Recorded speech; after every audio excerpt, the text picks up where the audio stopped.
여태까지 한국의 보수 정치 진영이라고 하면 생각나는 건 뭐예요? 고시 합격한 사람들, 검사 출신, 판사 출신, 변호사 이런 사람들이 모여서 하던 정치였고요. 저쪽은 아니죠. 길에서 정말로 죽창질을 했든 아니면 시위를 하든 어디 가서 이제 협박을 해서 돈을 뜯었든 정말로 폭탄을 던지고 불 지르던 사람들도 있었고, 이런 사람들이 모여서 어떻게 하면 산다, 어떻게 하면 돈 가져올 수 있다, 이 고민을 정말 장기간에 걸쳐서 해온 사람들이고, 그러다 보니까 싸워야 되는데 아무것도 먹히지가 않네.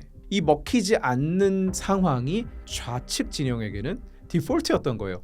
전부 판사 검사 출신이야. 쟤네 전화만 하면 군대가 움직이고 막 이러던 사람들이었어요. 거기에서 수십 년을 싸워왔기 때문에 저들이 이렇게 탄탄한 경제력과 네트워크와 생태계와 이걸 갖추고 있는 겁니다. 근데 보수는 지기 시작한 지 얼마 안 됐어요. 그러니까 지금도 이 상황을 받아들이지를 못하고, 자기가 믿는 그 사람이 세상 구원해 줄 건데 이 사람한테 힘을 안 줘가지고 세상이 지금 바뀌지 않는다, 이렇게 이야기를 하는데, 저는 항상 이야기하거든요. 이건 시스템이 변해야 되는 거고 생태계가 생겨야 되는 문제다. 대표 한 사람 바뀌었다고, 대통령 한 사람 갈았다고 바뀌지 않는다. 이재명의 돈풀기 정책은 왜 실패할까요? 돈풀기 정책이 사실은 인류 역사상 성공한 적이 없어요.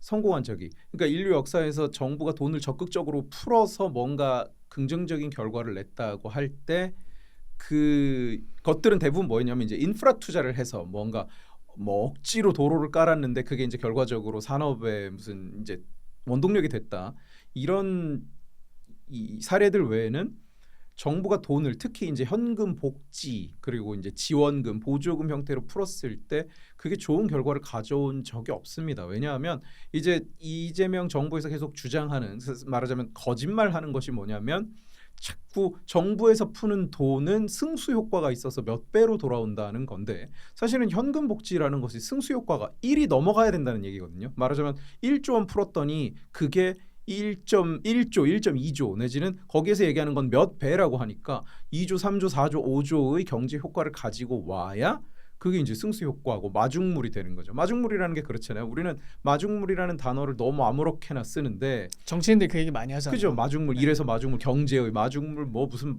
산업의 마중물. 사실 마중물이 무슨 이제 뭐냐면 옛날에 그 펌프를 할 때 이제 위가 비어 있으면 압력이 안 들어가니까 물을 따로 가지고 있다가 지금 내가 목이 말라도 그 물을 바로 마시지 않고 부어 넣으면, 내가 가진 물을 부어 넣었을 때 더 큰 물을 쓰게 되는 거다. 이런 이제 이 주장이 사실 마중물 비유인데, 그러면 돈을 넣었을 때 그게 더 큰 효과로 돌아올 수 있어야지만 그게 마중물이라는 이름을 붙일 수가 있는 건데, 사실은 그 어떤 현금 복지도 마중물 역할을 해오지 않았습니다. 그냥 그거 자체가 물이었을 뿐이죠. 물 1리터를 부었더니 한 700ml, 750ml쯤 증발해서 없어지고 200ml, 250ml쯤 누군가가 마실 수 있더라. 이걸 지금 정부 그리고 이재명 측에서는 마중물이라고 부르는데, 그렇게 그건 마중물이 아니죠. 실제로 한국에 이 현금 재정을 투입했을 때 승수, 그러니까 현금 형태로 나눠주거나 뿌리거나 했을 때 재정 승수가 0.2에서 0.3 사이예요. 항상 0.2 이제 0.22, 0.24 요 정도 선이기 때문에, 그러니까 1조 원을 뿌리면 예를 들어서 한 2천억 정도 그쵸, 경제적 효과가 그게 이제 나타난다는 경제적 효과가 어디선가 2천 몇백억이 나타나고 나머지 이제 7천억, 8천억은 어디로 갔는지 없더라. 누군가가 그냥 뭐 착복을 했다 이런 거는 아니고 경제에서 이제 물처럼 공기처럼 흩어져 버렸더라. 이렇게 되는 거거든요. 네. 근데 그 모든 어떤 아까 마중물 말씀하셨는데 그 이재명 비롯해서 좌파 정치인 돈을 뿌릴 때 그 돈이 돌아야 된다 그런 얘기를 많이 하잖아요. 돈이 돌아야 된다. 그렇기 때문에 우리가 이 돈을 시중에 이렇게 유통시킴으로써 이게 피가 돌듯이 돈이 돌게 만들겠다 뭐 이런 얘기를 많이 하잖아요. 그 주장의 문제점은 뭐라고 보시나요? 그 사실은 돈이 돌아야 된다. 맞아요. 그래서 이제 호텔 경제학 그 유명한 짤이 그렇죠. 나왔잖아요. 그렇게 되는 거예요. 자, PQ는 MV라는 이제 경제학 뭐 원론 수준에서 배우는 이제 PQ는 MV, 그러니까 경제의 규모를 얘기하는 겁니다. PQ는 경제 전체의 규모, 프라이스와 퀀티티고요. 그다음에 MV는 통화량과 통화의 회전 속도를 이야기하는데, 이 얘기는 무슨 얘기냐면 근데 이 정부는 사실은 돈이 없어요. 자기네가 쓸 수 있는 돈이 아니에요. 정부는 남의 돈을 끌어다가 쓰죠. 네, 남의 돈을 끌어다가 쓰죠. 가게에서 돈을 끌어다 쓰고 기업에서 돈을 끌어다가 씁니다. 그러면 그 돈을 이제 호텔 경제학에서 왜 예약을 했다 취소하냐 한다는 옵션이 들어 있느냐? 왜냐하면 정부가 자기들이 돈을 준다고 얘기하면 거짓말인 거예요. 그 돈이 어디서 왔는데? 네 돈이야? 정부는 돈이 없거든요. 돈이 없어요. 내 돈을 자기가 쓰는 거지. 기업의 돈을 자기가 쓰는 거지. 정부는 돈이 없죠. 그러니까 호텔을 예약하고 지불했습니다라고 얘기를 못 하는 거예요. 네. 그래서 예약했다 취소했는데 돈이 들어오지는 않았지만 돈 신용이 들어왔으니까 돈 소리, 돈 냄새가 들어왔으니까 그것만 가지고 이 회전율이 높아지면서 PQ가 성장한다는 얘기가 바로 그 이 이재명 기적의 경제학, 호텔 경제학의 핵심인 겁니다. 아 근데 호텔 경제학에서 원래 예약을 했다가 취소하는 거예요? 그게? 그렇죠. 예약을 했다가 취소하죠. 아 심지어 예약을 하고 그냥 거기 가는 게 아니고요. 그렇죠. 가는 게 아니죠. 예약을 하고 호텔에 간다고 하면 그러면 너는 그 돈을 어디서 갖고 온 건데? 라고 물어봐야만 되는 거예요. 그러면 호텔 경제학 이제 아마 워낙 유명한 그림이라서 다들 이제 이 영상 시청하시는 분들도 보셨겠지만 이 회전, 이 싹 사이클 의 밖에서 오는 돈이 아니라는 거예요. 안에서 예를 들면 거기에 호텔에 돈을 줬더니 호텔에 뭐 문방구에서 뭐 뭘 사고 뭐 치킨집 가구점에 뭘 주문하고 치킨을 사 먹고 이런 얘기들을 하거든요. 근데 문제는 이 이제 이 10만 원은 어디에서 왔느냐? 문방구, 호텔, 가구점, 치킨집에서 빼앗아 온 돈이라는 거죠. 본질적으로. 그걸 돌려주는 건 지불이 아니죠. 그러니까 그걸 취소했다고 얘기를 하는 거예요. 자기들 취소를 했다. 돈을 넣었다고 하면 그냥 거기부터 거짓말이니까 이 돈 어디서 왔는데라고 하면 말이 안 되니까 물론 그게 아니라도 말이 안 되는 겁니다만 예, 이제 그렇게 주장을 하고 있는 거거든요. 근데 말씀 듣다 보면 이게 제 상식선에서는 전혀 이해가 안 되거든요. 어떻게 그게 가능한지. 그러니까 뭐 그렇게 돈이 도는 게 가능한지 일단 취소하게 되면 일단 그걸로 뭐 끝나는 건데 그 돈이 있어야지 일단 뭐 쓰잖아요. 근데 참 정말 황당하네요. 말이 안 되는 겁니다. 그러니까 사실은 그러니까 이해하려고 제가 좀 머리를 굴려봤는데 도저히 이해가 안 돼요. 그게. 정상적인 사고방식을 가진 사람은 이걸 보면서 이해가 안 가는 게 정상이에요. 네. 정상적인 사고방식을 가진 사람이 이게 이거 말이 되네라고 생각했다면 그 사람은 정상적인 사고방식을 가지지 않은 겁니다. 왜냐하면 그러니까 조목조목 따지기 시작하면 말이 안 돼요. 회계적으로도 말이 안 되고요. 그리고 이 또 소비 성향도 100%일 수가 없죠. 100%일 수가 없죠. 그리고 그 순환 구조도 잘못됐어요. 순환 구조 자체도 잘못됐고 뭐 빌린 돈을 갚았다가 주문을 했다가 원가율도 계산이 안 돼 있고 아무것도 반영되지 않은 말하자면 100만 원 쓰면 그 100만 원이 다음 100만 원으로 또 토스되고 또 토스되고 또 토스된다가 이야기를 하는 거니까 그런 식이라면 경제의 규모는 무한히 증가할 수도 있어요. 왜 10만 원을 합니까? 100억 원을 하면 100억 원이 도는 건데 1조 원을 호텔을 1조 원어치 예약을 했으면 호텔이 1조를 버는 게 되잖아요. 10조, 100조, 1000조 한이 없어요. 네, 시진핑이 그렇게 취소했잖아요. 네, 그렇죠. 네, 그렇게 되는 거예요. 네. 그래서 말이 안 되는 게 맞고 이해가 안 가는 게 이제 정상인 겁니다. 제가 항상 이 예시로 드는 게 뭐냐면 돌에 100만 원이라고 쓴 다음에 돌에 100만 원이라고 써놓고 이 돌을 뺑뺑뺑뺑뺑 빨리 돌리면 모두가 손에 100만 원을 가지고 있는 게 되겠죠. 모두가. 돌은. 근데 문제는 그 중에 누구라도 그 돌에 10억을 써가지고 우리가 뺑뺑뺑 돌린다. 제가 지금 이렇게 우리 둘이서 주고받는다. 주고받고 하면 우리는 10억을 손에 가진 거예요. 둘 다. 받는 순간 다시 넘겨주고 받는 순간 다시 넘겨주고 순환을 무한히 빨리 하면 우리 모두가 손에 10억 원을 갖고 있겠죠. 그런데 문제는 한 사람이라도 거기에 한 푼이라도 쓰는 순간 이 돌의 회전을 누구 한 사람이라도 멈추는 순간 그 회전은 다 깨지는 거예요. 근데 이걸 동률로 같은 액수가 무한히 회전을 한다고 그쪽에서는 지금 주장하고 있는 거죠. 그래서 말이 안 되는 거예요. 승수라는 것은 그래서 생기는 겁니다. 얘가 썼고 얘가 썼고 얘가 썼고 얘가 썼고를 다 합쳤더니 0.25밖에 안 되더라. 0.22밖에 안 되더라라는 거거든요.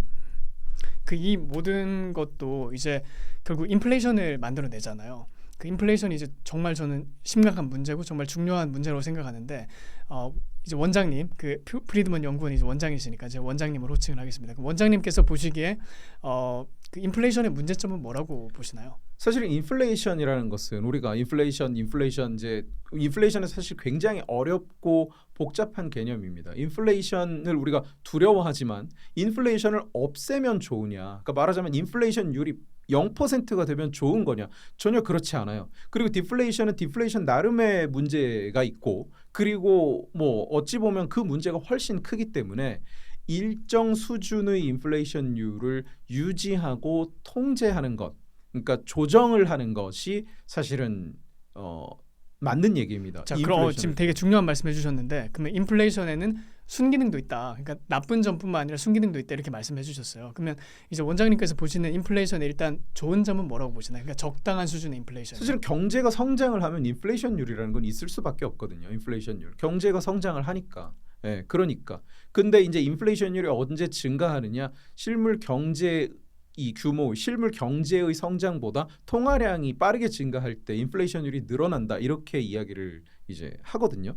그래서 인플레이션이 0이 됐다. 인플레이션을 없애버렸다고 할 때는 경제 성장이 일어나지 않는다는 얘기가 곧 되는 겁니다. 그래서 인플레이션을 없애려고 노력한다는 건 이제 잘못이에요. 그 인플레이션을 순기능이라고 부를 수도 있지만 인플레이션이라는 것이 어떤 따로 존재하는 어떤 것이고 인플레이션이 경제를 성장시킨다가 아니라 경제가 성장하면 거기에서 인플레이션율이 발생을 하는 겁니다. 그렇기 때문에 순기능이라기보다는 그냥 그 사이클이 존재하는 거예요. 그러면서 인플레이션율이라는 게 생기게 되는 거죠. 한편으로 그런 부분도 있지 않나요? 예를 들어서 인플레이션이 뭐 한 1.5에서 2% 정도, 뭐 그 정도 된다고 했을 때 사람들이 만약 인플레이션이 1.5에서 2% 정도 있다면 자기가 가지고 있는 화폐 가치, 특별히 이제 예금의 가치, 현금의 가치가 그만큼 해마다 이렇게 낮아지는 거잖아요. 가치가 없어지는 거잖아요. 그렇죠. 근데 그렇게 되면 자기 돈을 들고 있기보다는 아니면 은행에 이렇게 예금을 해놓기보다는 아무래도 소비를 통해서 쓰려고 할 것 같거든요. 상식적인 어떤 합리적인 사람이라면.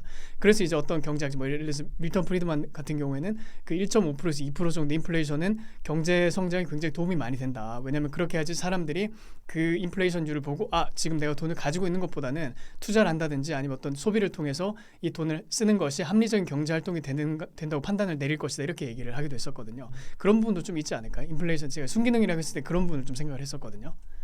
예, 그 인플레이션이라는 것의 존재가 경제를 회전시키고 경제를 돌리게 되는 부분도 분명히 있을 겁니다. 그래서 어떤 사람은 말하자면 어떤 사람은 이런 선택을 하고 어떤 사람은 저런 선택을 하는 거예요. 어떤 사람은 소비를 하고 어떤 사람은 그냥 쟁여두고 안정성을 더 추구할 수도 있고, 그러니까 형식적으로는 엄밀히 말하면 실질적으로는 이 사람이 얼마씩 사실은 잃어버리고 있는 거죠. 내가 100조를 은행에 넣어놨다. 근데 인플레이션율이 2%다. 그럼 사실 2%씩 점점 가치를 잃고 있는 거니까. 말하자면 구매력을 잃고 있는 거니까. 2조씩 잃고 있는 거죠. 그렇죠. 매년 2조 원씩 네. 구매력을 잃고 있는 거니까. 그러면 근데 어떤 사람은 나는 그게 좋다고 판단할 수도 있는 거예요. 어떤 사람은 더 큰 수익을 노릴 수도 있는 거고, 어떤 사람은 그 인플레이션율만 상쇄할 수 있는 어떤 채권 투자를 할 수도 있는 거고, 어떤 사람은 더 큰 수익을 노릴 수도 있는 거고, 아니면 써버릴 수도 있는 거고, 어떤 사람은 자기가 가진 거에 대출까지 껴서, 왜냐하면 인플레이션이 일어나면 대출의 가치도 줄어들기 때문에 빌린 돈의 가치는 점점 줄어드는 겁니다. 대출의 가치가. 그러니까 나는 더 땡겨서 더 쓰겠다고 판단하는 사람이 있을 수도 있죠. 이제 이 판단의 차이가 사실은 경제를 만드는 거죠. 모두가 예금만 한다 이러면 모두가 이제 모두가 수신만 한다 또는 모두가 여신만 한다고 했을 때는 경제는 이제 순환할 수 없고 금융이라는 것이 존재할 수도 없겠죠. 그러니까 사실은 큰 틀에서 어떤 이 거대한 사이클의 관점으로서 봐야 되는 영역, 봐야 되는 대상이라고 봅니다. 인플레이션은 뭐 사실 인플레이션에 대해서 설명이 시작하면 끝도 없을 거예요. 정말 어려운 얘기인 거고. 그럼 이제 원장님 보시기에 인플레이션의 문제점은 뭐라고 생각하시나요? 인플레이션이 이제 특별히 급증했을 때, 많이 발생했을 때 어떤 문제점이 생긴다고 보시나요? 구매력을 잃는 것이, 화폐 가치가 거. 떨어지는 것은 네. 당연히 문제입니다. 그러니까 적정한 선, 그리고 어느 정도 통제가 가능한 선에서 유지가 돼야지 실물 경제의 성장과 동반되는 어떤 인플레이션이어야지, 그게 아니라 그냥 이 구매력만 없어진다. 그러면 예를 들면 베네수엘라 같은 경우에 이제 하이퍼 인플레이션을 겪고 있죠. 짐바브웨 같은 경우에 하이퍼 인플레이션을 장기간 겪다가 이제 아예 화폐가 없어졌죠. 이제는 그냥 USD를 씁니다. 짐바브웨에 가면 그 베네수엘라도 USD를 그냥 쓰죠. 베네수엘라가 이제 그 차베즈 막바지와 마두로를 잇는 기간 동안 화폐 개혁을 3번을 해요. 그래서 총 동그라미를 12개를 없앱니다. 12개. 동그라미 12개면 엄청난 이 동그라미가 사라진 거예요. 예. 그러니까 동그라미를 6개를 한 번에 없앴고 3번 없앴고 3개, 3개, 6개 이런 식으로 이제 없애서 총 12개를 없앴는데 그러면 이제 안 없앴다면 1달러 뒤에 동그라미가 12개가 붙어 있어야 이제 전과 후의 가치가 이제 같아지는 거죠. 근데 그것도 처음부터 그렇게 동그라미가 많이 붙었던 건 아닐 거 아니에요. 그렇죠. 그게 바로 계속 이제 화폐 가치가 이제 떨어지다 보니까 그런 식으로 동그라미가 붙게 되는 거죠. 그렇죠. 그러면서 이제 인플레이션 되고 예를 들어서 마두로 정권에서 이제 물가 상승률이 너무 높아지니까 왜냐 하이퍼 인플레이션이 왔으니까 그런 물가 상승률이 너무 높아지니까 어떻게 하느냐 한 방에 그 최저 시급을 60%를 올려요. 왜냐하면 이 정도가 아니면 생활이 안 된다. 사실 이거 되게 무섭고 바보 같은 얘기거든요. 화끈하네요. 올리지 않으면 생활이 안 된다. 근데 60%를 올리면 생활이 되나요? 절대로 안 되거든요. 절대로 안 되거든요. 그러면 일자리가 없어지고 돈이 가치가 없어지는 거지. 60%나 올라서 오늘 막 뭐 예를 들어 이번 달부터는 내가 생활비가 생겼어. 지난달엔 없었는데 이번 달엔 임금이 올라서 생겼어. 이렇게 되는 게 아니에요. 근데 그들은 이제 그렇게 주장하죠. 대한민국에서도 그렇게 주장하고 그렇게 착각하는 사람이 되게 많죠. 그런데 어쨌든 이 구매력을 잃는다는 것이 큰 문제고 저축이 없어지는 것 그리고 인플레이션율이 높아지면 변동성이 커집니다. 변동성이 커져요. 변동성이 커진다는 건 리스크가 그만큼 커진다는 거예요. 리스크가 커지면 어떻게 되느냐? 투자가 줄어들죠. 투자가. 그 사람들이 보통 우리 경영학에서 이제 투자론이나 재물을 배울 때 이런 질문을 합니다. 자, 사람들은 리스크를 싫어할까요? 좋아할까요? 뭐 어떤 리스크냐에 따라 다르겠죠. 네, 일반적으로 우리가 일반적으로 사람들 싫어하죠. 경제적으로 투자할 때 싫어하냐 좋아하냐라고 물으면 다들 싫어한다고 답을 합니다. 근데 사실은 그 답은 반은 맞지만 반은 또 틀린 얘기예요. 엄밀히 말하면 더 정확하게 이야기를 하면 캐피털 마켓의 입장에서 정확하게 이야기를 하면 사람들은 리스크를 싫어하는 게 아니에요. 만약에 사람들이 리스크를 싫어한다면 아무도 주식 투자를 안 할 겁니다. 모두가 채권 투자만 하겠죠. 채권도 리스크가 있죠. 그러면 모두가 국채에만 투자하고 그러니까 금융시장이 존재할 수가 없을 거예요. 그런데 그러니까 사람들은 리스크를 싫어하는 것이 아니라 리스크에 대해서 그에 합당한 리턴을 요구합니다. 이게 이제 정확한 표현이에요. 근데 어떤 사람은 더 많이 요구하고 어떤 사람은 더 적게 요구한다. 이걸 이제 리스크에 대한 성향이라고 이야기를 하거든요. 그래서 그러면 리스크가 증가한다는 건 무슨 얘기냐? 요구하는 수익률이 높아진다는 거예요. 요구하는 수익률이 사람들이. 그래서 주가가 그러니까 변동성이 커지면 사람들이 주식을 팔죠. 그리고 어떤 기업의 리스크가 증가하면 이 기업이 아직 망하지 않았어요. 그런데 앞으로는 변동성이 증가한 거예요. 될 수도 있고 아닐 수도 있어. 여태까지는 될 줄 알았는데 뭔가 공시를 했는데 얘네가 이 사업을 될 수도 있고 안 될 수도 있다. 이러면 아직 망한 게 아니잖아요. 근데 리스크는 증가했죠. 근데 이런 발표가 나면 사람들이 어떻게 하죠? 주식을 팔죠. 주식을 팔죠. 왜? 리스크가 증가했기 때문에. 아직 돈 잃어버리지 않았어요. 근데 리스크가 증가하면 사람들은 내 요구치를 이 회사가 이제 못 맞춰주겠구나. 내가 원하는 수익률을. 내가 생각하는 리스크 단위당 리턴을 못 주겠구나라고 생각을 하기 때문에 팔게 되는 거거든요. 그럼 무슨 얘기냐? 사회 자체의 리스크가 증가하면 투자가 줄어듭니다. 사회 전체의, 경제 전체의 투자가 줄어들어요. 돈을 그만큼 더 안전한 곳에 넣어두려고 하지 이 위험한 곳에 넣으려고 하지 않습니다. 근데 돈을 은행에다 넣어두면 어떻게 돼요? 하이퍼 인플레이션인데 돈의 가치가 계속 줄어들죠. 그러니까 악순환이 시작되는 거예요. 인플레이션의 무서움은 여러 곳에서 오겠지만 그런 요소들이 굉장히 큽니다. 경제 자체의 리스크가 증가하는 거. 근데 예를 들어서 최근에 뭐 집값이 많이 오르고 있잖아요. 그래서 서울 같은 경우에는 계속 이제 집값이 오를 기미가 많이 보이고 있는데 특별히 뭐 노무현 정부라든지 아니면 지난 문재인 정부 때 뭐 서울 집값 같은 경우에는 뭐 2배로 뛰고 그랬었잖아요. 근데 그게 뭐 당장 어떤 뭐 겉보기로 봤을 때는 집값이 뛴다 이렇게 볼 수도 있지만 한편으로 이게 정부의 어떤 돈 찍어내기 쉽게 말해서 이제 인플레이션이 발생했기 때문에 내 월급의 가치가 줄어들었다 또는 내가 가지고 있는 돈의 가치가 줄어들었다 이렇게 보는 것도 또 맞지 않나 생각이 많이 들어요. 맞는 얘기입니다. 네. 제가 이제 유학 가서 이제 학교 마치고 일을 하다가 왔잖아요. 그런데 고작 이제 몇 년 안 됐어요. 몇 년 전과 몇 년 후를 비교해 봤는데 저는 깜짝 놀란 게 길에 외제차가 너무 많아진 거예요. 너무 흔해졌더라고요. 그래서 이제는 누가 뭐 외제차를 가지고 있다는 건 사실은 별 뉴스도 아닌 상황이 돼버린 거죠. 고작 몇 년 사이에. 그래서 제가 물어봤어요. 왜 이렇게 빠르게 외제차가 늘었을까? 보면 딱히 외제차를 더 싸게 팔아서, 예를 들면 뭐 BMW가 한국에만 엄청 싸게 팔아 사람들이 많이 샀더라. 도 아니고 그냥 외제차가 굉장히 늘었더라고요. 하게 생각해 보면 한 20년쯤 전만 해도 10년, 20년 전만 해도 그렇게 외제차를 타는 사람이 많지는 않았잖아요. 10년 전만 해도 그렇게 흔하지 않았어요. 제가 이제 회사 이제 그 삼성 이제 다닐 때 후배 중에 누가 이제 첫 차를 외제차를 샀더라.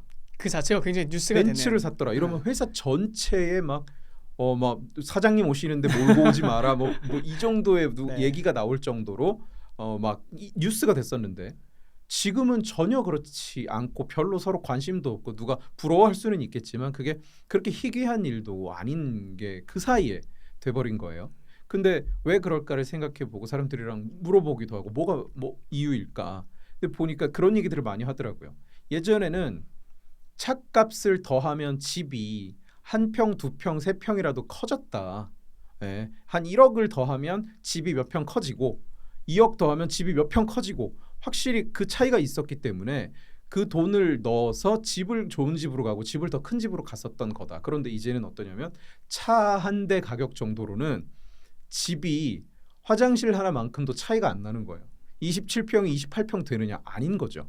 예, 30평이 32평 되느냐? 아닌 거예요. 그러면 에이, 차라도 좋은 걸 타야 되겠다. 그냥 사람들이 이런 선택을 많이 하게 됐다는 거죠. 효용 자체에서 네. 스스로 선택을 하는 근데 거예요. 맞는 얘기 같아요. 왜냐하면 뭐 당장 집 살 생각을 하면 서울시에 살면서 집을 살 생각을 하면 맞아요. 그리고 대한민국 사람들은 다 어쨌든 서울에 집을 사고 싶어 하잖아요. 그쵸. 네, 그게 현실이니까. 서울에 살고 현재 이제 서울에 살고 현재 서울에서 직장을 다니면서 서울에 집을 한 채 사고 싶다. 그러면 예전에는 내가 몇 년 모아서 이제 대출 껴서 집을 사고 갚아 나갈 수 있었다면 지금은 대출이 막혀 있지만 그걸 떠나서 이제는 빌려줘도 갚을 수가 없는 돈이 돼버린 거예요. 몇 년 전만 해도 몇 년 전 이제 문재인 정권 이전만 해도 서울시의 세상의 아파트가 막 4억 몇 천이래요. 직장인이 4억을 어떻게 모아 이러던 시절이 있었는데 지금 4억짜리 집이라고 하면 4억짜리 집이라고 하면 보통 이제 무슨 13평의 4인 가족이 사는 것조차도 안 될 만한 그렇죠. 집들이 돼버린 거라서 원장님 혹시 그 뭐 경제, 금융, 뭐 투자 이런 유튜브는 좀 보시나요? 전혀 안 봅니다. 예를 들어서 뭐 부익남 같은 그런 스타일의 유튜브 있잖아요. 전혀 보지 않습니다. 전혀 안 근데 뭐 보세요? 제가 그 사람들을 싫어해서가 아니라 네, 관심이 없다? 일단 시간이 없기도 하고 시간이 별로 없으시다. 일단 시간이 없기도 하고 네. 그리고 또 이제 뭐 큰 어떤 제가 유튜브 영상 오히려 오직 직할 영상만.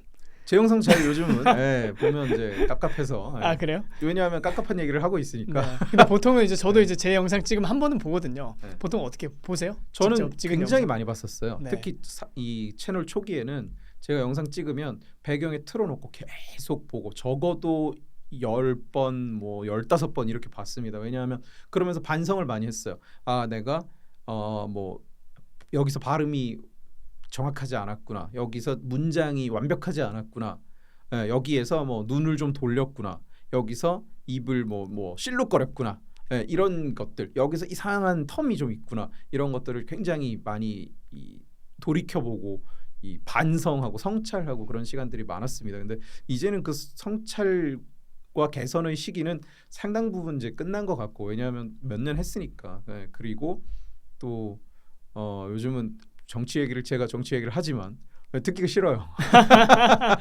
근데 그게 요즘 뭐 보수 성향 가진 사람들이 대부분 정서인 것 같아요. 정치 얘기하기 싫다. 그쵸, 뉴스도 잘 안 보고 보기 짜증난다. 네. 뭐 이런 얘기 많이 봐봤자 뭐 하시고. 스트레스만 받고 바뀌는 것도 없고 저 이제 같은 경우에도 뭐 예를 들면 이재명 정권이 뭐 하는 것들 진짜 몇 년 전만 해도 이거는 상식적이지 않다고 생각했을 어떤 이야기들 본인의 재판을 막고 무슨 공무원 전화기를 다 빼앗아서 보겠다고 하고 그리고 뭐 이 대통령이 엮여 있는 케이스의 항소를 이제 자제시켜서 항소를 안 하게 하고 이런 것들은 참 몇 년 전만 해도 이거는 어디 굉장히 어떤 되게 후진국의 어떤 이 상황에 대한 영화 같은 대서나 볼 것 같은 누가 몇 년 전에 저한테 그런 얘기를 했다면 뭐 한국의 좌파가 그럴 거다 이러면 말이 되는 소리를 해라. 한국이 그 정도 수준의 국가는 아니다. 이렇게 얘기했을 것 같아요. 근데 지금은 그런 일이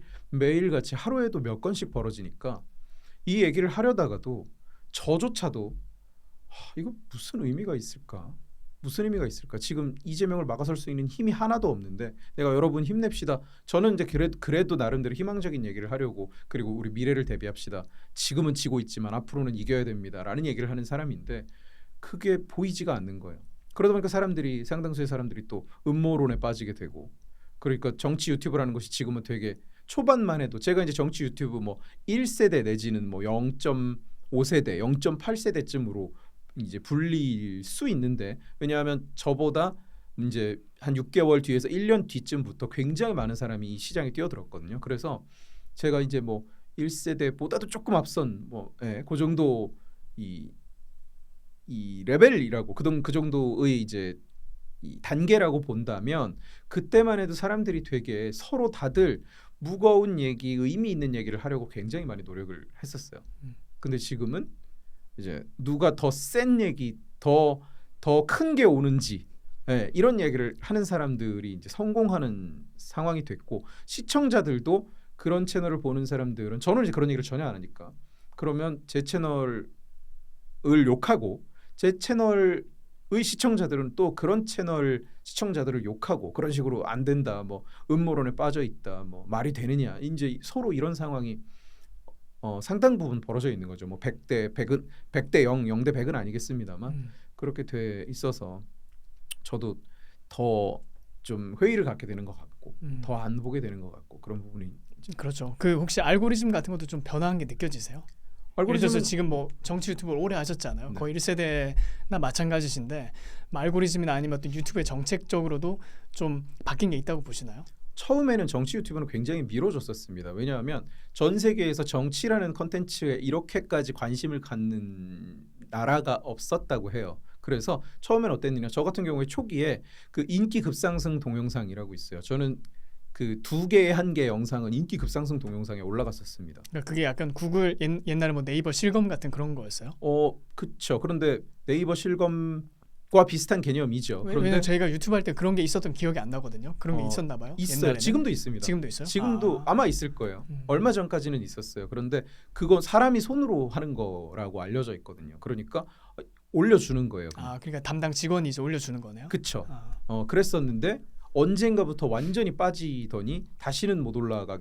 이제 정치 채널, 정치 컨텐츠는 절대로 못 올라가게 바뀌었고, 그리고 좀 이렇게 에코 체인버를 만들어서 각 사람들을 그 안에 가둬놓게. 옛날에는 외부 유입도 많이 시키고 그러면서 토론도 많이 일어나고 논쟁도 일어나고 이런 분위기가 좀 있었다면 지금은 그냥 너네는 이것만 보세요.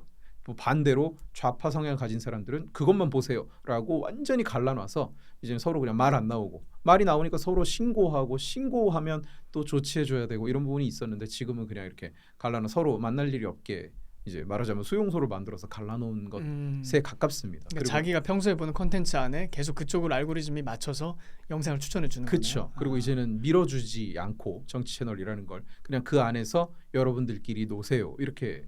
그리고 밀어주는 채널이라면 예를 들어서 뭐 아까 말씀하신 그런 사이다 또는 뭐 큰 거 온다를 얘기하는 채널들. 뭐 알고리즘이 그러니까 수동으로 밀어준다기보다는 네. 유튜브의 알고리즘 자체가 이 많이 올리는 사람 좋아하고요. 반복적으로 이제 지속적으로 올리는 사람 좋아하고. 그러니까 이제 일부 채널들은 하루에 영상 10개, 15개를 올리는 채널들도 있거든요. 그냥 뉴스 하나 나오면 영상 찍고 뉴스 하나 나오면 영상 찍고. 저 같은 경우에 요즘은 특히 한 달에 6개 뭐 이렇게 합니다. 그러면 이제 알고리즘은 저보다 그런 곳을 선호하죠. 근데 저는 아무리 열심히 일해도 한 달에 뭐 20개, 30개를 할 수가 없어요. 왜냐하면 분석하고 뭐 정리하고 이런 과정이 필요해서 그러다 보니까 상대적으로 알고리즘은 이제 그런 많이 찍어내는 그리고 빨리 찍는 채널을 좋아하고 또 이제 밀어주고. 그리고 분명히 뭐 유튜브 같은 경우에는 뭐 모든 AI 기술이 총 동원될 테니까 시청자들이 클릭하고 나서 얼마나 오래 그 채널을 보고 있는지, 컨텐츠를 보고 있는지 이런 것도 분명히 분석을 할 것 같아요. 그 실제로 툴에 보면 그 점유율이 나옵니다. 시청 점유율이 나오는데 그게 높으면 높을수록 당연히 유리하거든요. 왜냐하면 그러면 시청자들이 좋아하는 가치 있는 컨텐츠를 업로드했다 이렇게 그렇죠. 그 판단을 리텐션 그게 나오잖아요. 그렇죠. 근데 이제 뭐 원장님은 뭐 트럼프가 구원하러 온다 이런 얘기 해보시죠 한번. 네. 그런 얘기하면 이제 또 네. 채널이 뜨지 않을까요? 뭐 좋아하는 분들도 있겠죠. 근데 지금은 또 그 이제 체인버가 많이 갈라져 있어서 그래요? 제가 만약에 여기서 아무리 생각해도 큰 게 오는 것 같습니다. 네, 제가 보니까 네. 아무리 이제는 올 것 같습니다. 그분들 맨날 얘기하는 게 보면 이제 권위에 많이 기대시거든요. 이제 예를 들면 자기가 뭐 CIA의 높은 분과 연락이 닿는 어떤 높은 분과 자기가 요즘 얘기하고 있는데 그분이 누가 비밀리에 입국해서 뭘 하고 있다고 하더라. 예, 뭐 이제 이런 얘기들을 종종 이제 하시거든요. 그런 거짓말은 저도 할 수 있어요. 제가 CIA 국장의 친구의 옆집의 딸의 조카의 남편의 뭐가 들었는데 네. 지금 비밀리에 CIA의 요원들이 지금 이제 뭘 하러 들어왔더라. 이런 얘기를 하면 이제 사람들이 뭐 좋아하는 사람도 있겠죠. 근데 저는 체질이 그게 안 맞아서. 근데 이제 뭐 어떤 주장이든지 뭐 황당하게 처음에 들린다 할지라도 예를 들어서 그게 나중에 어떤 근거가 있고 사실로 드러난다면 저는 얼마든지 문제가 없어요. 예를 들어서 뭐 얼마 전에 논란이 됐던 그 탄핵 국면에 논란이 됐던 스카이데일리 보도 같은 거 있잖아요. 뭐 어떤 99명인가요? 뭐 중국인 오키나와 뭐 압송됐다. 그래서 지금 뭐 처리가 되고 있다. 뭐 미국 당국에 뭐 어떤 전격적인 어떤 지금 개입이 이루어지고 있다. 뭐 그런 얘기 했는데 거기에 대해서 뭐 주한미군 대사관 미국 대사라든지 아니면 대사관이라든지 아니면 주한미군도 거기에 대해서 부정을 했었잖아요. 트위터를 통해 가지고 근데 부정을 했는데 그 사람들 레벨에서 알 수 있는 거 그거 아니다. 뭐 이런 식으로 또 이제 뭐 얘기를 하면서 그때 당시에 그게 많은 우파 시민들을 동요시켰던 뉴스거든요. 근데 저는 이제 그런 부분에 대해서 이제 문제는 그게 거짓말로 드러났으면 거기에 대해서 책임지고 사과하는 사람들이 있어야 되잖아요. 그런 주장을 뭐 퍼날랐다든지 아니면 직접 했다든지. 근데 거기에 대해서 전혀 책임을 지지 않고 계속 그런 식으로 이제 거짓을 만들어낸다는 것이 정말 좀 많이 황당해요. 황당하고 정말 독소 같다. 우파 진영 내에서 정말 심각한 문제다. 그렇게 보고 있어요. 그러니까 만약 그런 주장이 있어가지고 정말 나중에 증명이 됐으면 이런 식으로도 일이 될 수가 있겠구나 이렇게 할 텐데 대부분 그런 걸 이제 뻥으로 드러나잖아요. 근데 뻥으로 드러났을 때 그런 주장을 전면에 나서서 막 선동하면서 했던 사람들이 침묵하고 거기에 대해서 전혀 책임지지 않는 모습을 보이는 게 저는 가장 안타깝다고 생각하고 있어요. 네. 실제로 그 문제의 언론사에서는 이제 사과문도 올리고 말이 안 되는 얘기를 했다. 우리가 이제 그 말하자면 확인되지 않은 출처에서 가져온 이야기를 기자가 이제 써서 올렸고 이런 얘기를 하고 이제 말이 안 되는 거였다 하면서 사과문을 올렸습니다. 그런데 그걸 믿고 있던 사람들은 뭐라고 이야기를 하냐면 그거는 지금 사장이 바뀌어서 무슨 기자가 바뀌어서 거짓말을 하는 거다. 사실은 그런 일이 있었다고 아직도 주장을 하거든요. 아직도 이제 그리고 언젠가는 밝혀진다. 큰 거 온다. 이 얘기를 아직도 하는 거예요. 그러니까 이 사실은 이 정도 되면 논리가 통하는 상황은 아니죠. 이미 뭐를 갖다 대도 그거는 이제 뭐가 바뀌어서 그래. 그것 조작이야. 거짓말 하는 거야. 뭐 실제로는 있는데 뭐 다 덮였어. 이런 식의 실제로 옛날에 조 바이든이 대통령 됐을 때 그때 이제 미국의 일부 음모론자들이 무슨 얘기를 했냐면 트럼프가 당선됐다.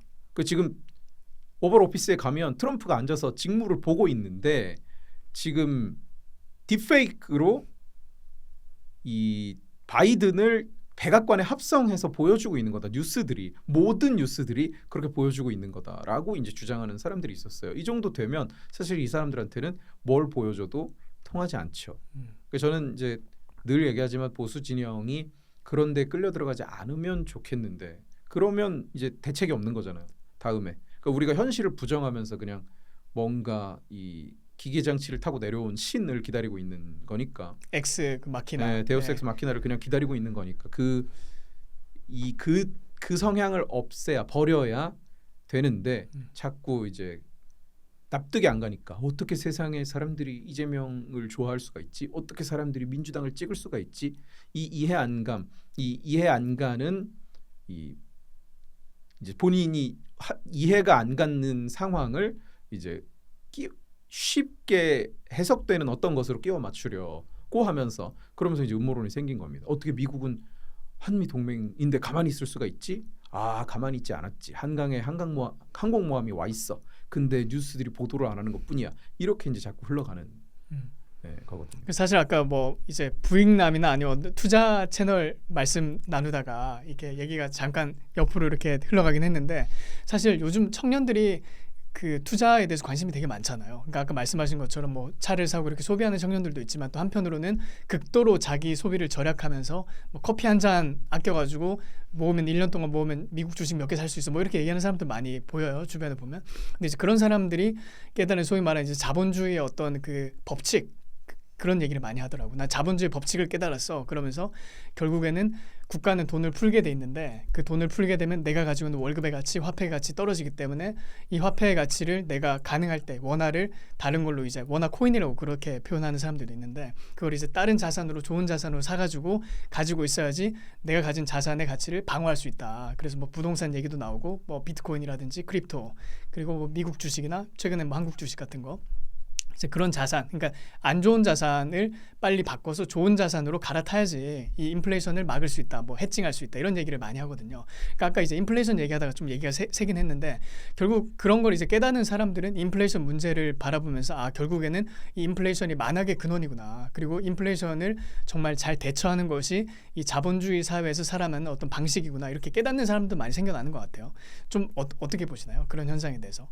뭐 저축을 열심히 해서 투자를 하겠다는 그 아이디어 자체는 저는 뭐 굉장히 훌륭한 거라고 봅니다. 근데 저는 개인적으로 그렇지는 않아요. 저는 뭐 이렇게 한 푼 한 푼 아껴서 살면서 안 쓰고 모아서 뭘 하겠다. 저는 이제 그런 입장은 아니고 저는 좀 소비주의자고, 그래서 좀 쓸 거 쓰고 먹을 거 먹고 이제 여행 많이 다니고 이런 거를 이제 좋아하는 입장입니다만 뭐 아끼고 아껴서 투자 더해서 수익을 노리겠다는 것도 좋은 자세라고 보고요. 그리고 어쨌든 자산이라는 건 해칭을 이제 리스크를 해지해야 좋은 건데 그걸 내가 KRW만 가지고 있으면 안 되겠다. 이걸 뭐 코인이든 금이든 주식이든 부동산이든 여기저기에 흩어놔야 되겠다라는 건 저는 뭐 좋은 자세라고 생각을 합니다. 그게 이제 성공하느냐, 얼마나 올바른 판단을 내렸느냐는 이제 그 다음 단계인 거고 이 아이디어 자체는 저는 괜찮은 일이라고 봅니다. 근데 뭐 이 질문의 요지는 아니겠지만 저는 너무 이렇게 끌려다니고 그런 건 옳지 않다고 생각하거든요. 대학생은 대학생의 삶을 또 누릴 수 있어야지 취지가 안 된다고 1학년 때부터 막 그냥 학점에 뭐 자격증에 매여서 아무 다른 걸 못하고 그냥 학교에서 점수 받는 데만 급급하다가 졸업할 때 되면 사실은 그러면 훌륭한 사람이 되어 있느냐 그건 아니거든요. 학점이 높은 사람이 되어 있을 수는 있지만 그래서 마찬가지로 삶에 그 어떤 것도 누리지 않고 난 아무것도 안 먹어 친구도 안 만나 그냥 돈 한 푼 한 푼 모아서 난 주식 하나라도 더 사야지 그래서 돈이 좀 늘어날 수도 있겠죠.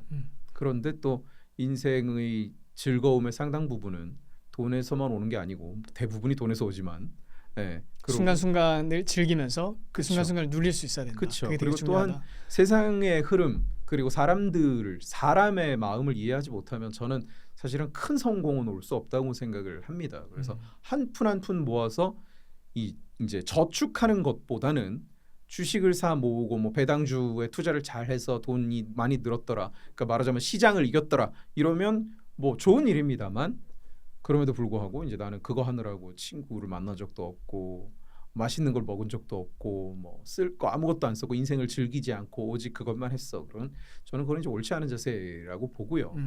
근데 실제 우리가 뭐 돈 같은 것도 보면 큰 지출할 때 돈이 많이 나가는 거지. 일상에서 그런 지출, 그러니까 물론 이제 사람마다 이제 이걸 방송을 보는 사람들도 각자 다른 가치관이 있겠지만 경제적으로요. 근데 저도 생각하기에 일상에서 어떤 소소한 지출을 매일 줄여서 큰 금액을 세이브할 수 있는지는 잘 모르겠어요. 예를 들어서 우리가 어떤 돈을 쓸 때 뭐 자동차를 산다든지 아니면 뭐 집을 산다든지 아니면 이렇게 큰 돈을 쓸 때 여행을 간다든지 그럴 때 돈이 많이 나가는 거잖아요. 근데 일상적으로 뭐 밥을 한 끼 안 먹는다 아니면 뭐 이렇게 커피를 한 잔 안 마신다. 그게 과연 얼마나 큰 효용이 있을까? 그거는 사실 잘 모르겠어요. 물론 사람마다 좀 다르겠죠. 그걸 꾸준하게 뭐 몇십 년 동안 한다면 뭐 유의미한 자산이 생길 수도 있지만 또 그만큼 희생해야 되는 게 분명히 있잖아요. 그렇죠. 네. 5,000원 뭐 1,000원 5,000원 아껴서 사실은 큰 부자가 되는 건 저는 아니라고 생각하거든요. 아직 뭐 제가 큰 부자가 아니라서 그래서 큰 부자 된 사람의 어떤 삶을 이해 못하는 걸 수도 있지만 그걸 아껴서 큰 부자가 되지는 않는다고 저는 그리고 생각합니다. 결국에는 가치관의 문제인 것 같아요. 음. 어디에 중점을 두느냐, 인생에서 어디에 가치관을 두느냐 그 문제인 것 같아요. 그렇죠. 네. 그럼 이렇게 뭐 결국 이렇게 뭐 인플레이션 얘기 이렇게 얘기가 나오는데 지금 결국에는 인플레이션의 중심에는 그 케인지안 경제학이 있잖아요. 뭐 이제 원장님은 그 프리드먼 연구원을 통해서도 이런 뭐 자유주의 경제학 또 케인지안 경제학 이런 얘기를 많이 하시는데 그 경제학의 문제는 뭐라고 생각하시나요? 예를 들어서 지금 이재명이 하고 있는 정책 같은 것도 다 케인지안 경제학의 어떤 연장선에서 하고 있는 거잖아요.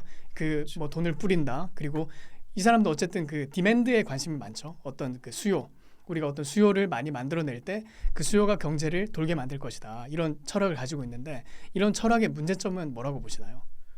사실은 저는 이재명의 정책, 경제 정책을 특히 볼 때는 저는 이게 케인지안이 아니라고 생각하거든요. 아 케인지안이 아니다. 케인즈가 이걸 보면 과연 이게 너는 케인지안이구나라고 생각을 했을까? 저는 그렇지 않다고 생각해요. 이건 광기에 가깝지 케인지안이라고 보기 어려운. 저는 사실 이분법 케인지안은 좌파, 뭐 시카고는 우파, 뭐 이제 뭐 신자유주의는 우파, 뭐 이렇게 보기 어렵다. 애덤 스미스는 우파고 저긴 좌파고 뭐 좌파 꼴통 이렇게 볼 수 없다고 이제 늘 이야기를 하는 입장이라서 그러니까 현실은 훨씬 복잡하다는 복잡하다는 건가요? 거죠. 케인지안은 뭐 좌파야, 쟤네는 뭐 좌파. 뭐 예를 들면 그러면 쟤네들 케인지안도 친북이야? 뭐 이렇게 가면 이상한 얘기가 돼버리는 거라서 저는 이제 어느 정도 상호 보완적인 관계, 예를 들어서 시카고 학파의 그리고 이 신자유주의적인 신고전주의적인 시각이 어떤 큰 그림과 거대한 시장 균형을 이야기한다면 케인지안은 단기간으로 잘라놓고 봤을 때의 어떤 시장의 충격을 어떻게 해소하느냐, 어떻게 하면 연착륙, 경착륙을 시키느냐 하는 차원의 이야기를 좀 다루고 있다. 크게 이야기하면 저는 이제 사실 그렇게 보는 입장이라서 그런 관점에서 보면은 지금 민주당이 가지고 있는 경제에 대한 스탠스는 케인지안이라고 보기 어렵습니다. 일종의 뭐 막시즘과 뭐를 섞어 놓은 이상한 흉물이라고 보면 볼 수도 있을 것 같고요. 차라리 그렇기 때문에 케인지안이라고 보지는 않습니다. 그러면 이제 일반적으로 이제 케인지안이라고 말하는 그 공급주도 경제학의 문제점은 뭐라고 생각하시나요? 그러니까 공급주도가 아니죠. 그 수요주도 경제학. 그러니까 이제 케인지안 쪽에서는 이제 수요가 많이 만들어졌을 때 어떤 경제가 성장한다 그런 철학을 많이 갖고 있잖아요. 그래서 어떤 뭐 스티뮬러스라고 말해서 어떤 정책을 부양하는 뭐 돈을 풀거나 아니면 복지를 하거나 어떤 뭐 정책적인 어떤 정부의 자극을 통해서 시장의 어떤 활성화를 도모할 때 시장이 살아날 수 있다 이런 식의 철학을 많이 갖고 있는데 근데 요즘에는 참 이 구분이 좀 말씀하신 것처럼 무의미해지는 것 같기도 해요. 워낙 세계 모든 정부들이 다 어쨌든 뭐 미국이든 어떤 나라든 적극적으로 개입을 많이 하고 있잖아요. 네. 뭐 얼마나 어디까지 뭐 깊이 얘기해야 될지는 모르겠지만 뭐 예를 들면 그러니까 이 수요라는 것이 사실은 수요를 없는 수요를 돈을 뿌려서 만들어내는 건 저는 불가능하다고 보고요. 그리고 장기적으로 그것이 성공한 경제는 없다고 생각을 합니다. 그런데 지금 과연 뭐 하다못해 예를 들어서 케인즈가 보면 지금 미국이 하는 관세를 뻥튀기 시킨 다음에 그 돈을 뿌려서 뭔가를 하겠다는 어떤 아이디어를 두고 이것이 굉장히 케인지안 내가 주장했던 바를 잘 따라하고 있구나라고 생각할지 저는 그것도 이제 아니라고 생각을 해요. 그것도 그 회의적이고 그래서 인위적으로 그렇게 수요를 만들어내는 데는 한계가 있다고 봅니다. 그거를 말하자면 소득주도 성장이 그랬던 거고 사실은 소득주도 성장 이전에 ILO에서 이제 가지고 왔던 이제 뭐 임금주도 성장도 마찬가지고 임금을 많이 주면 수요가 창출돼서 그게 경제 성장을 이끈다는 이야기인데 사실은 주류 경제학도 아니고 받아들여지지 않는 아이디어들인 거죠. 그런 식으로는 안 된다. 실증된 바 없고 실험이 이루어진 바 없고 그리고 현실 세계는 그렇게 돌아간 적이 없으니까. 그리고 아까 말씀드린 것처럼 말하자면 은행이 돈을 뻥튀기 시킨다고 돈이 무한히 되는 게 아니잖아요. 지급 준비율이 있으면 어쨌든 이 막히는 거죠. 어느 선이 가면 캡이 정해져 있는 거죠. 마찬가지로 경제 자체도 뿌리고 돌리면 그냥 PQ가 한없이 증가하느냐 그럴 수가 없다는 거거든요. 그리고 또 한 가지는 그 돈이 과연 어디에서 오느냐를 물어야 되는데 정부가 뿌리는 돈은 어디서 오느냐. 정부는 이제 CIGNX에서 G만 늘려도 GDP가 성장한다고 주장을 하지만 단기적으로는 그게 맞을 수도 있어요. 맞을 수도. 실제로 문재인 때도 C와 I가 다 줄어드는데 G 혼자서 늘어서 경제 성장률이 마이너스가 될 뻔한 걸 혼자서 이 말하자면 이 캐리를 해서 플러스로 바꿔놓는 경우들이 있었거든요. 잠깐 C하고 I는 뭔가요? C는 이제 이 민간 소비를 이야기합니다. 컨슈머인가요? 소비, 가계 소비를 가계 소비. 이야기하고요. 네. I는 인베스트먼트, 설비 투자를 이야기하고요. 그리고 NX는 순수출액을 이야기합니다. 그래서 CIGNX, G는 이제 government spending, 그 이 정부 지출을 이야기하고 이 네 가지 요소가 모여서 GDP가 되는 됩니다. 거죠. GDP가. 그러면 이 네 가지가 늘면 GDP가 성장하고 있는 거죠. 그러니까 말하자면 정부에서 돈을 어마어마하게 쓰면 GDP는 성장합니다. 그런 의미에서 GDP도 굉장히 이게 경제 성장을 정말 측정하기에는 좀 애매하다 그런 생각도 많이 그래서 들어요. 이제 그래서 명목 GDP랑 네. 실질 GDP를 나누는 거고요. 그래서 그래서 어쨌든 G가 많이 쓰면 단기적으로는 성장을 합니다. 그런데 문제는 뭐냐? 무슨 돈을 쓸 것이냐? 그걸 찍어서 쓴다고 할 때 하이퍼 인플레이션이 되는 거고요. 하이퍼 인플레이션이 되는 거고. 그리고 찍지 않고 걷어서 쓴다고 할 때 그러면 정부는 자기 돈이 없으니까 뭘 걷어서 쓰느냐? 가계와 기업에서 걷어서 쓰겠죠. 그러면 정부가 G가 늘어나는 만큼 정부 지출이 늘어나는 만큼 가계 소비와 설비 투자는 줄어들 수밖에 없는 거죠. 결과적으로 이게 3개월, 그러니까 분기나 반기 뭐 또는 1년 단위로는 보이지 않을 수도 있어요. 근데 5년 단위로도 이걸 가릴 수 있을 것이냐? G 하나만 가지고 GDP를 견인했을 때 과연 C와 I는 유지가 되어줄 것이냐? 5년 동안 또는 10년 동안 절대로 그럴 수 없는 거거든요. 절대로. 그 평소 말씀하시는 이제 밀턴 프리드먼, 뭐 밀턴 프리드먼의 그 생각이나 사상 같은 걸 많이 강조를 하시는데 그 프리드먼을 왜 이렇게 좋아하시나요? 뭐 간단하게 얘기하면 성향이 맞아서 좋아합니다. 프리드먼이 이제 시카고 학파의 이제 거두이자 시카고 학파라는 이 사조를 정립한 사람이라고도 볼 수 있는데 이 프리드먼의 주장이 저랑 성향이 잘 맞아서 그렇고요. 프리드먼의 주장은 항상 이 정부의 개입을 최소화하고 정부 개입을 최소화하고 정부가 손대지 말고 정부가 이제 정부의 규모를 줄이고 정부가 쓰는 돈도 줄이고 그런 이 해석을 제시하고 있는 거죠. 그럼 언제부터 좋아하시게 됐어요?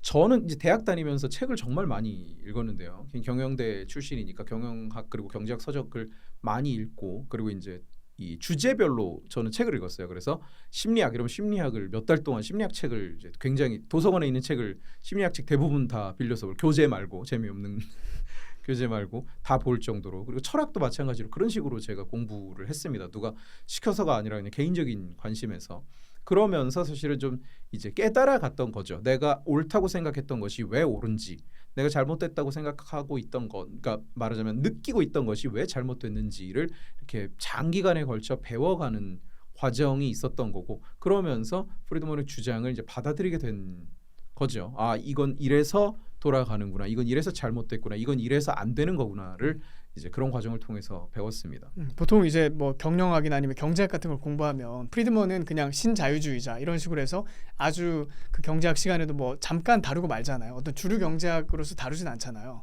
근데 참 관심을 가지셨다는 게 참 신기하네요. 사실은 지금 시카고 학파의 경제학이야말로 세계적인 주류 이제 가장 주류를 이루는 경제학이고요. 근데 우리가 그걸 잘라서 프리드먼은 뭐라고 이야기를 했다 이렇게 배우지는 않죠. 보통 이제 통화주의라는 개념을 가지고 배우기도 하는데 그 이제 통화주의가 대표적으로 이제 이 화폐에 대한 이 화폐와 통화에 대한 연구가 이 프리드먼의 대표적인 연구 분야고 프리드먼이 그걸로 이제 화폐 이론으로 노벨상을 받습니다. 그래서 프리드먼으로 잘라서 배우지 않을 뿐이지 사실은 한국에서 경제학을 배웠다. 뭐 세계 어디를 가더라도 경제학을 배웠다 이러면 사실은 프리드먼의 이 주장과 프리드먼의 아이디어 그리고 프리드먼의 가르침이 이제 상당 부분 녹아 있는 거죠.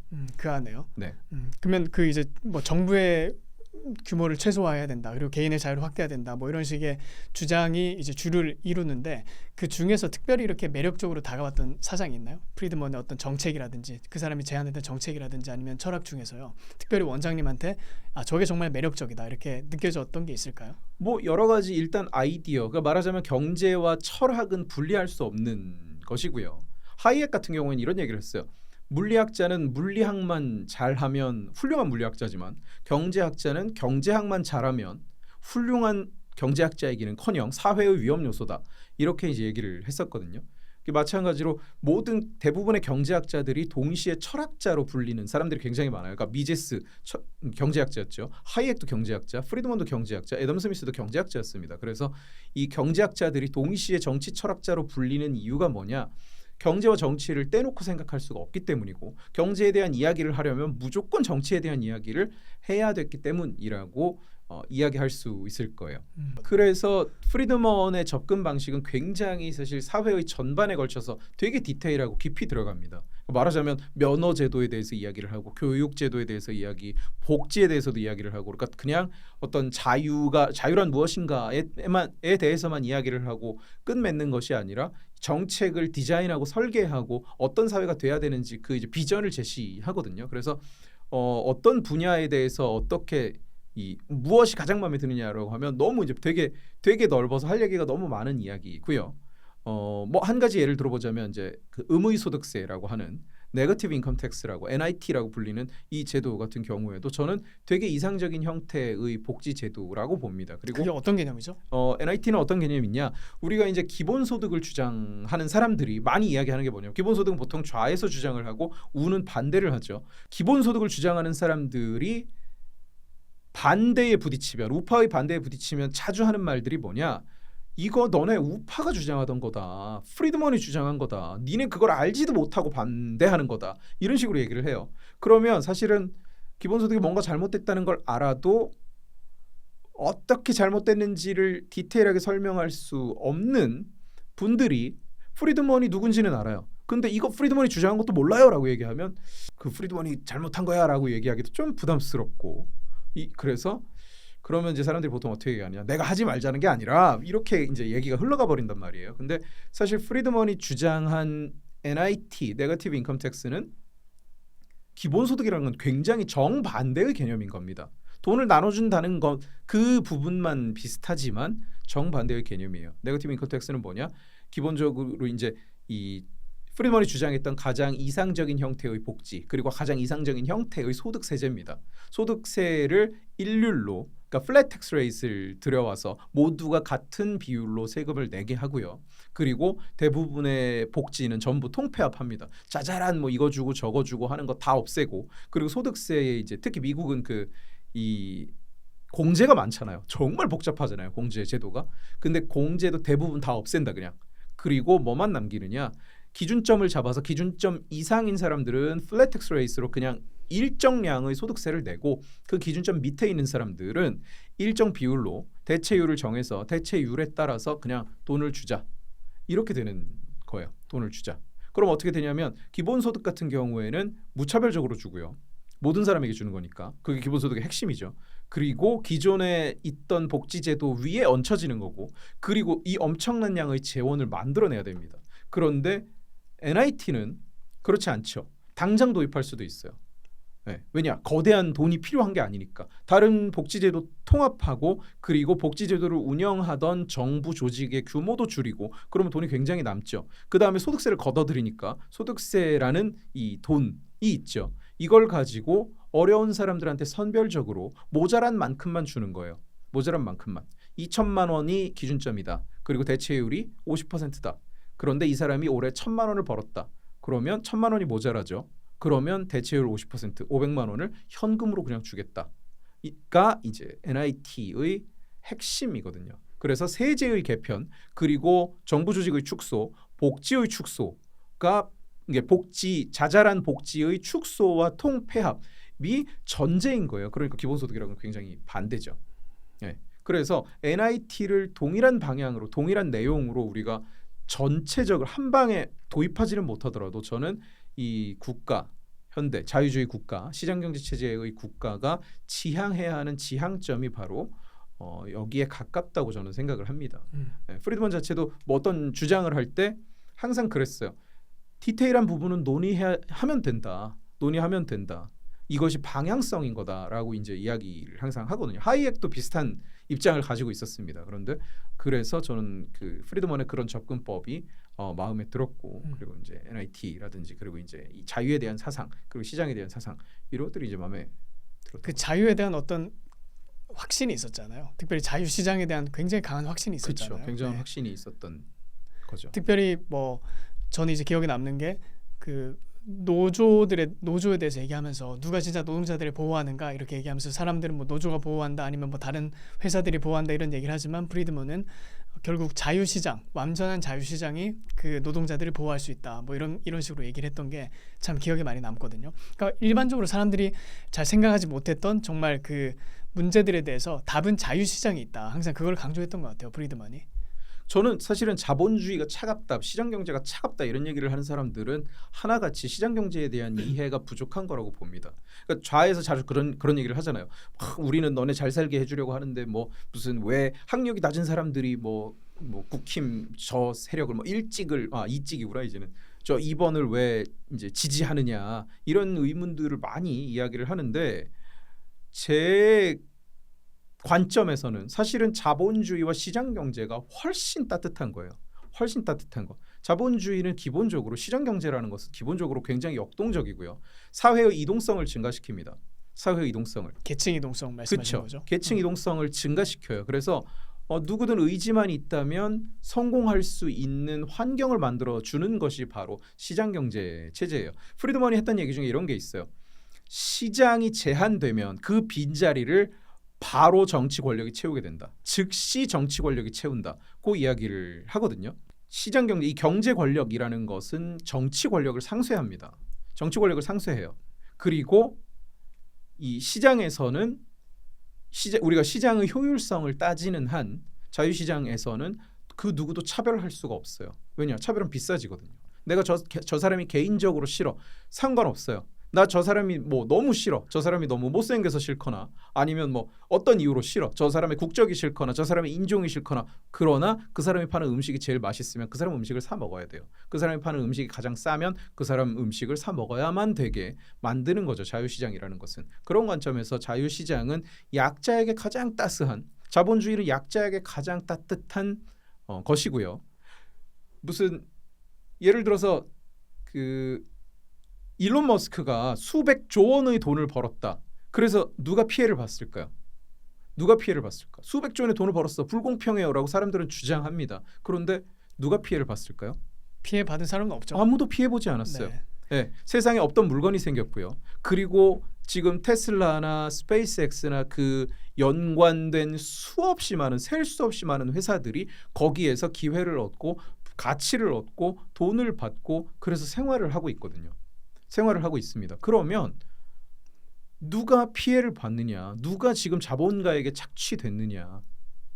그 질문을 우리는 이제 해봐야 되는 거죠. 근데 기본적으로 이제 좌파들은 어떤 사람이 부를 잃었다 아니면 뭐 돈을 많이 벌었다고 하면 반드시 착취했기 때문에 가난한 사람들의 돈을 뺏었기 때문에 저런 부자가 됐을 거라고 생각을 하는 것 같아요. 그렇죠. 거기서 이제 모든 비판이 시작되는 거잖아요. 그죠. 제가 항상 사람들한테 물어봐요. 여기 이건희 회장님이나 이재용 회장한테 착취당한 사람 있냐? 손 들어봐라 한번.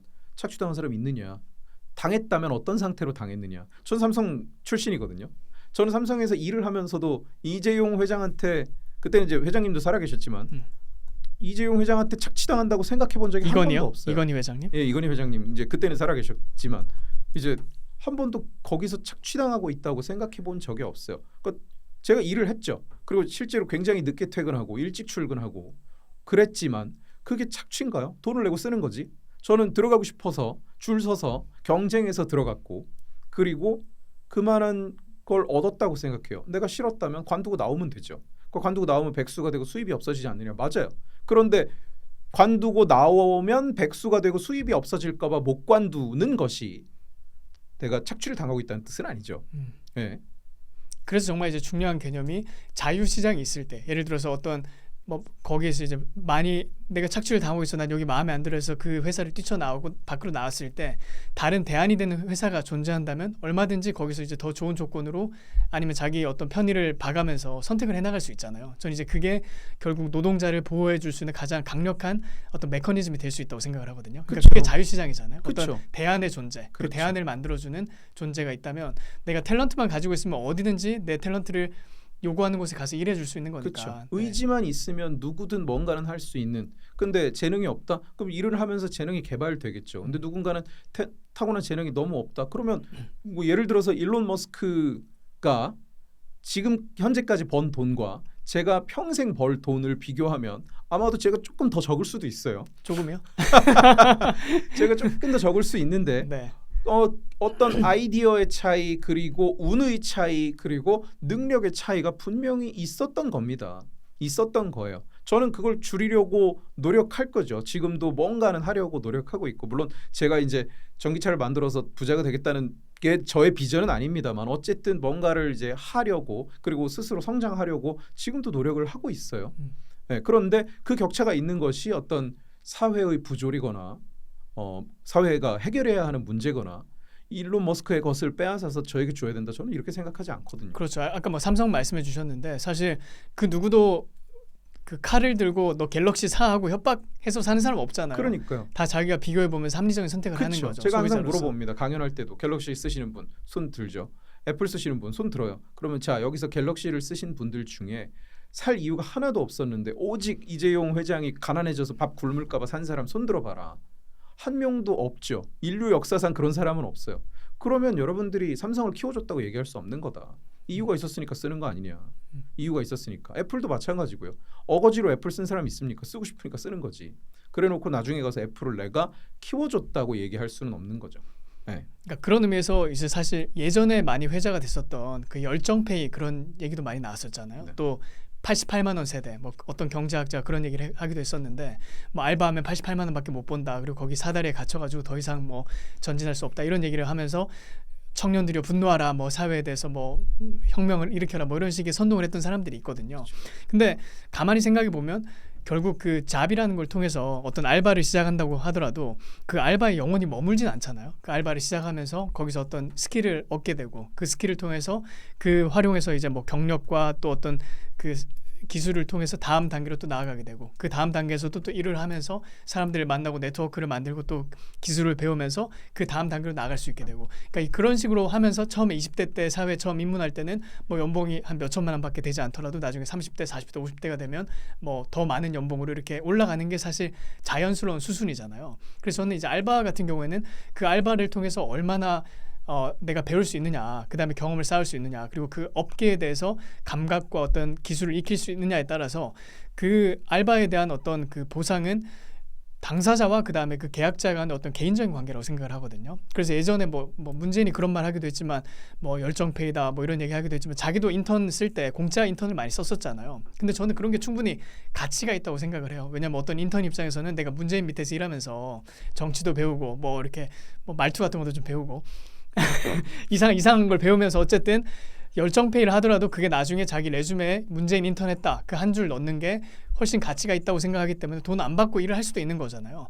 근데 사회에서는 이런 그 기술을 얻는다, 그 다음에 그 일을 하면서 내가 자신을 발전시킨다, 자기 개발을 해서 더 다음 단계로 나아간다, 준비 작용을 한다, 이런 거에 대해서는 전혀 생각하지 않고 무조건 돈을 너무 적게 준다, 젊은이들에게 최저임금도 안 되는 돈을 주면서 부려먹는다, 이런 식으로 프레임에서 공격하면서 오히려 그 혜택의 가장 당사자가 되어야 될 젊은이들이 그 미래의 직업에 대해서 그리고 자신의 경험과 경력을 쌓을 기회를 박탈당하는 것 같아가지고 너무 안타깝더라고요. 저는 대학을 졸업하는 데까지 시간이 남들보다 많이 걸렸어요. 중간에 계속 휴학하고 일하고 회사 다니고 이러면서. 그런데 저는 그 시간이 굉장히 나라는 사람을 만들어줬다. 어떤 회사는 되게 힘들고 진짜 말도 안 되는 돈을 받으면서 말도 안 되는 일을 하기도 했고, 어떤 회사는 굉장히 지금도 훌륭한 경험이었다고 생각할 정도로 좋은 일이기도 했습니다. 그런데 어쨌든 그것들이 다 나한테 경험이 되고 자산이 되고 내가 거기에서 뭔가 배웠다는 사실은 부정할 수 없어요. 그래서 나는 내가 직접 해본 사람이기 때문에 누굴 그렇게 써본 게 아니라 공짜로 내가 되게 말도 안 되는 돈을 받으면서 일해보기도 하고 또 되게 큰 프로젝트, 무거운 프로젝트를 해보기도 하고 그러면서 배운 게 진짜 많아서 사람들한테 늘 얘기하는 게 돈 받고 일할 수 있으면 당연히 좋은 거다. 최대한 돈을 받고 일해라. 근데 돈 주는 사람이 아무도 없다면 돈을 받지 않고서라도 일을 해라. 저는 항상 이렇게 얘기를 해요. 그 일을 하면서 분명히 배울 수 있는 게 있으니까요. 그렇죠. 공짜로 일한다는 거 좋지 않은 거다. 그거 좋은 거라고 얘기하는 사람은 없어요. 좋은 거라고 얘기하는 사람은 없고 저는 제 직원들 공짜로 뭐 일 시킨 적 없고 그러나 사실은 공짜로 일할 기회라는 것은 평생 몇 번 오지 않는 거거든요. 그리고 그 일이라는 게 또 어떤 일이냐에 따라 다르잖아요. 그러니까. 예를 들어서 뭐 공짜로 일할 기회인데 일론 머스크 옆에서 있으면서 같이 뭐 도울 수 있는 일이라면 그쵸. 사실 그거 하려고 사람들 줄 설 거 네. 아니에요. 사실 그쵸. 지난번에 뭐 미국 정부에서 있었던 노지 같은 게 그런 거잖아요. 거기 그쵸. 참여했던 사람들은 다 뭐 자기 업계에서 다 한가닥 하는 사람들인데 일론 머스크랑 같이 일할 기회라고 생각하니까 그걸 다 때려치우고 공짜로 거기 합류를 한 거잖아요. 쉽게 말하면 열정페이를 한 거죠. 그죠. 거기에 대해서 열정페이를 받으면서 일을 한 거죠. 그래서 지금 당장 뭐 일론 머스크 밑에서 공짜로 일하고 워렌 버핏이 옛날에 그런 얘기 했었거든요. 나는 돈 안 받고 같이 일하고 싶다는 사람들이 정말 많은데 나는 돈 안 받을 사람은 필요 없다고 이야기를 이제 한 적이 있어요. 돈 안 받을 사람 필요 없다. 나는 돈 많이 주고 일할 사람이 필요하다. 그렇게 이제 이야기를 했었는데 마찬가지로 지금 별것 아닌 회사 같아 보이거나 별것 아닌 조직에서 별것 아닌 일을 하면서 내가 경험을 쌓고 성장을 해야 그 다음에 별것인 회사에서 별것인 사람 밑에서 일을 할 기회를 얻을 수 있는 거지. 그냥 앉아서 예를 들면 토익 점수 많이 내면 엄청 좋은 회사에서 나를 데려가겠지. 이런 자세는 저는 되게 무책임하고 또 좋지 않은 자세라고 봅니다. 그렇게 하면 뭔가 이루어진다는 건 착각이라고 보고요. 그럼 이제 자유주의 경제학 얘기를 하다 보면 사실 대한민국의 역사는 좀 복잡한 면이 있다고 보거든요. 예를 들어서 박정희 같은 경우나 아니면 뭐 그 전에 경제를 보더라도 굉장히 개입주의적인 정책을 많이 펼쳤잖아요. 그러면 이 밀턴 프리드만의 시각으로 봤을 때 아니면 이제 뭐 원장님의 시각을 말씀해 주셔도 좋고 박정희 같은 경우는 어떻게 이해해야 될까요? 박정희는 이제 굉장히 국가 주도적으로 경제 발전을 많이 박정희 대통령의 이 접근 방식은 사실은 되게 뭐 어찌 보면 의미가 있고 어찌 보면 희귀한 신기한 일인데 박정희 대통령이 이제 일단은 박정희 대통령의 이 경제에 대한 접근법이 자유주의적이었느냐 어떤 자유시장 경제에 걸맞는 내용이었느냐 하면 그건 아니었어요. 분명히 정부 주도의 드라이브였고 근데 또 한 가지는 당시에 과연 우리가 자유시장이라는 것이 말하자면 외국에서 이제 광부 파견하고 차관 땡겨서 그거 가지고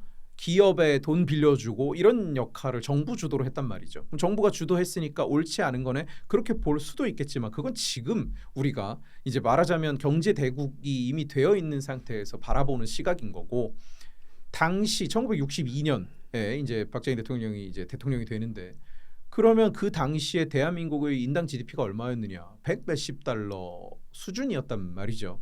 그러면 그리고 당시에는 금융시장이라는 게 존재하지를 않았어요. 그러면 기업이 돈을 빌려서 기업을 세우는 건데 자기 뭐 생돈으로 세우는 경우는 별로 없죠. 이제 역사에서도.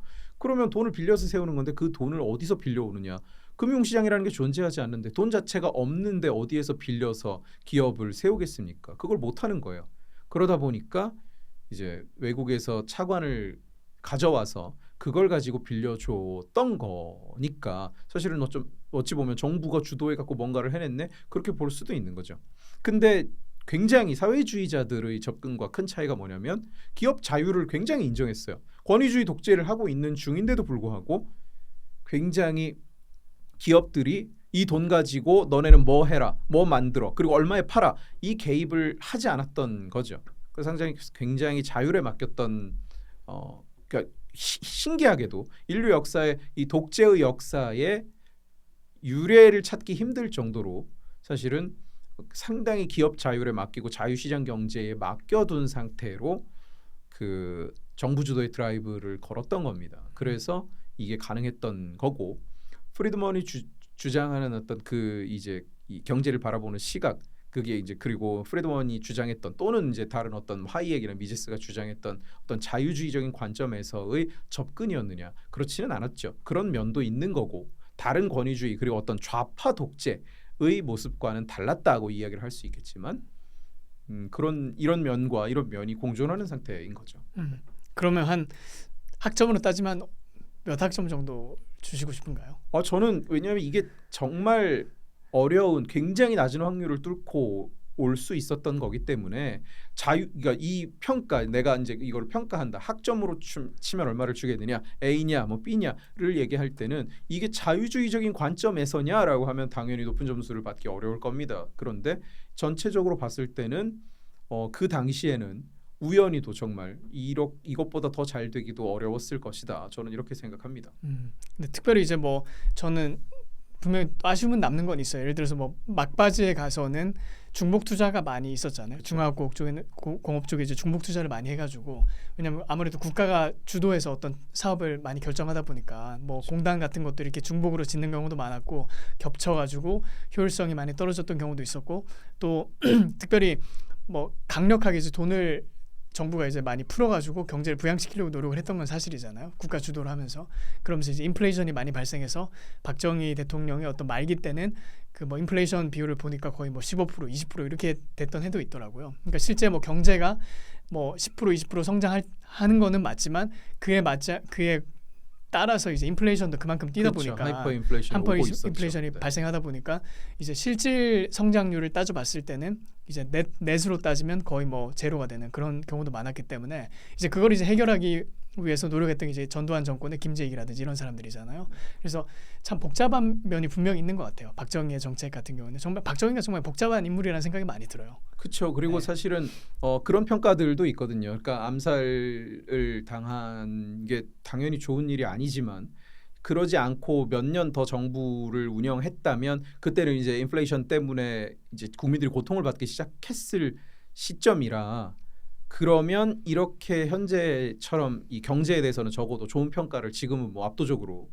누구도 부인할 수 없는 성과를 기록하신 건데 그 이렇게 긍정적인 평가를 받기 어려웠을 것이다. 심지어 이런, 경제마저도 굉장히 성적표가 낮았을 수도 있을 왜냐하면 것이다. 결국은 국민이 그러니까 굉장히 압축 성장을 했지만 막바지에는 굉장한 국민들이 굉장히 고통받는 결과로 끝이 났을 테니까 그런 이제 의견 시각도 있습니다. 근데 이제 뭐 자유주의에 대해서 뭐 말씀을 많이 하시지만 그 개인의 자유를 확대하는 거 분명히 좋은 거고 정부의 간섭을 줄이는 거 분명히 좋은 거고 또 인플레이션을 적절하게 통제하는 거 다 좋은 정책인데 사실 이게 인기가 별로 없어요. 그러니까 일반적인 우리가 국민들에게 얘기를 할 때 사람들이 얘기할 때는 그래도 사람들 마음속에는 그 정부가 뭐 해주는 걸 항상 좋아하거든요. 정부가 나서서 뭘 해줬다. 그러면 뭔가 이렇게 마음에 안정감이 생기기도 하고 든든한 것 같기도 하고 왜 그런 정서가 팽배하다고 보시나요? 저는 형성되는 거라고 보거든요. 형성되는 거라고. 몇 년 전에 그 스위스는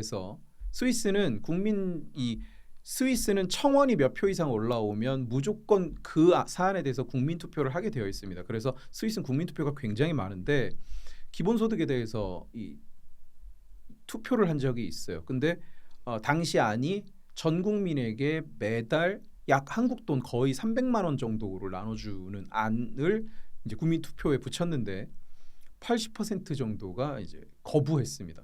안 된다고. 네. 왜 정부가 관여하냐? 왜 정부가 돈을 나눠주냐? 이런 입장이 훨씬 많은 거예요. 그러니까 그 나라 사람들은 그렇게 사는 거죠. 네, 그 나라 사람들은 일본이나 미국에서 조사를 해도 기본소득 가지고 조사를 하면 굉장히 낮게 나옵니다. 그거 싫다, 하지 마라. 네, 그거는 정부의 역할도 아니고 정부는 그 돈을 어디서 갖고 오느냐? 이 질문을 하는 세상인 거죠. 저도 공짜 좋아요. 공짜가 싫은 사람이 어디? 공짜가 싫다고 얘기하면 그것도 저는 거짓말이라고 생각하거든요. 근데 문제는 뭐냐? 그 돈이 어디에서 오는데? 라는 질문을 해야 된다는 게 제가 늘 주장하는 거고 그래서 그 질문을 했을 때 차마 정부가 돈을 나눠줘라, 돈을 나눠달라고 이야기할 수 없는 거죠. 이거는 사회에 형성되는 이 의식이라고 보거든요. 한국에서는 어떨까요? 과연 한 달에 300만 원씩 나눠준다고 할 때 80%의 70% 80%의 반대가 나올 수 있을까? 어렵다고 보거든요. 뭐 절대 다수가 뭐 90%가 다 찬성할 것이다. 저는 이렇게 보지도 않아요. 그러나 어렵다. 그만큼 많은 사람들이 정부에 의지하고 정부가 뭔가를 해줘야 되고 정부가 해결해줘야 되고 그렇게 생각을 하는 거고 이건 사실은 교육과 계몽을 통해서 장기간에 걸쳐 바로잡아야 되는 문제라고 저는 봅니다. 그 이제 뭐 원장님 말씀해주신 것처럼 지금 유튜브 활동 그리고 우파 활동을 많이 하셨는데 이렇게 활동을 하다 보면 비판도 많이 받잖아요. 그 멘탈 관리는 어떻게 하세요?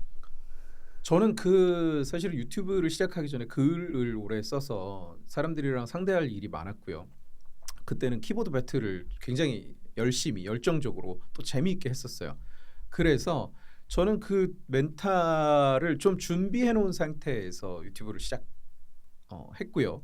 그래서 이 별로 이렇게 저를 욕하고 공격하고 뭐 이런 것에 대해서 별로 이렇게 감정의 동요가 없어요. 아 진짜요? 네, 사람들이 뭐 왜 화가 났어요? 뭐 이러면 영상에서 제가 화난 모습을 보인다는 건 사실은 영상 다 녹화 영상이기 때문에 화난 영상을 보인다는 건 제가 의도하고 있는 거거든요. 그게 네, 그런 식이고 남들 앞에서 요즘은 이제 키보드 배틀도 안 하죠. 왜냐하면 이제는 이제 이 뭐 말하자면 깔끔한 이 배틀이 아니기 때문에 이제는 예, 그래서 그리고 배틀도 뭔가 이 대화를 했을 때 의미 있는 결과가 나올 기미가 보여야지 배틀을 하는 거잖아요. 그쵸. 다 시간을 쓰는 건데. 예, 키보드로는 사실은 별로 의미가 없는 공격하려는 사람은 많은데 받아들이려는 사람은 오히려 그러니까 어차피 받아들이고 있는 사람들과 아니면 이제 받아들이지 않으려는 사람 않기로 이미 결정한 사람들 이런 사람들을 상대해야 되니까 예, 그런데 그래서 누군가가 뭐 저를 욕하고 뭐 이런 거에 대해서 별로 이렇게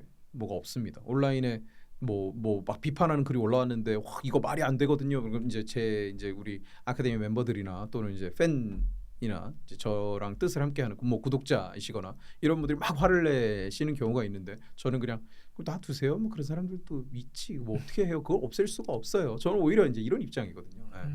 혹시 뭐 이렇게 다시 태어나셔도 지금 하고 있는 일 같은 걸 할 것 같으세요? 그런 거 생각해 보셨나요?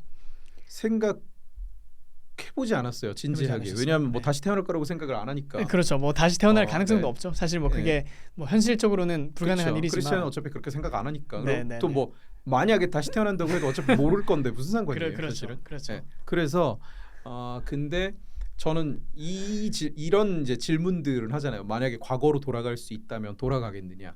어떤 뭐 예를 들면 10년 전, 20년 전으로 돌아간다면 돌아가겠느냐? 그럼 제가 항상 물어봐요. 그러면 내가 비트코인에 대한 지식을 가지고 있는 상태로 돌아가는 겁니까? 그렇죠. 그런 전제가 중요하잖아요. 그러니까요. 근데 네. 그거는 이제 농담 차원에서 하는 얘기고요. 그런 거를 배제하고 어디 돌아간다.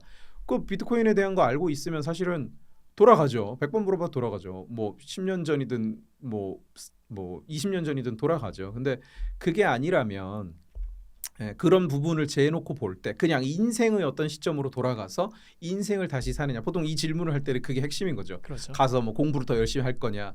뭐 진로를 다른 데로 틀 거냐, 그렇죠, 뭐 그렇죠. 이런 결정을 이 다르게 했을 대학을 것이냐. 어디로 갈 거냐, 과를 네. 어떻게 선택할 거냐. 근데 저는 그런 질문을 받으면 항상 아니 난 절대로 돌아가지 않는다고 얘기를 해요. 저는 지금 살면서 지금 이 시점 여기까지 와 있는 그리고 저의 위치가 더 좋았을 수도 있겠죠. 근데 저는 지금 이 자리, 이 위치도 굉장히 낮은 확률을 뚫고 왔다고 생각해요. 굉장히 올바른 선택이 모여서 쌓여서 지금 여기까지 왔다고 저는 생각을 합니다. 그래서 어느 한 시점만 삐뚤어지더라도 저는 여기까지 뭐 더 좋게 갈 수도 있지만 더 안 좋은 곳이 될 수도 있어요. 근데 어차피 가정 상황이기 때문에 나는 용기 있게 해내보겠습니다는 의미 없는 선언인 것 같고 그냥 저는 그런 차원이라면 너는 돌아가지 않겠다고 이야기를 하거든요. 네. 그런 시점에서는 저는 큰 그 미련이 없다. 후회도 없고 네. 미련도 없고 후회야 뭐 더 잘할 수 있었다고 생각을 하고 더 잘해줄 수 있었다 생각을 하는 건 당연히 많습니다만 뭐 완벽하게 살아왔어 이건 당연히 아니지만 그럼 이제 다시 돌아가겠느냐 또는 다시 태어나겠느냐라고 하면 저는 이제 싫죠. 이런 걸 통해 뭐 평소에 말씀도 많이 하시면서 이제 프리드먼 연구원을 통해서 지금 열심히 활동하고 계신데 뭐 지금까지 활동하시면서 느끼셨던 점, 그다음 보람이 있었던 점, 그리고 앞으로 더 하고 싶은 일들이 있으면 나눠주시고 마무리하겠습니다. 보람이라 제가 이제 원래 프리드먼 연구원은 여러 가지 이제 사업 목표를 가지고 있고 여러 군데 손을 대고 있습니다. 이게 사업이라는 건 이제 정치나 시민 사회에 관련된 사업들을 이제 하고 있는데 그 중에 가장 먼저 시작했고 가장 중요하게 가져가고 있는 게 이제 프리드먼 아카데미, 청년 아카데미입니다. 그거를 이제 잘 하고 있고요. 지금 이제 7기 진행 중이고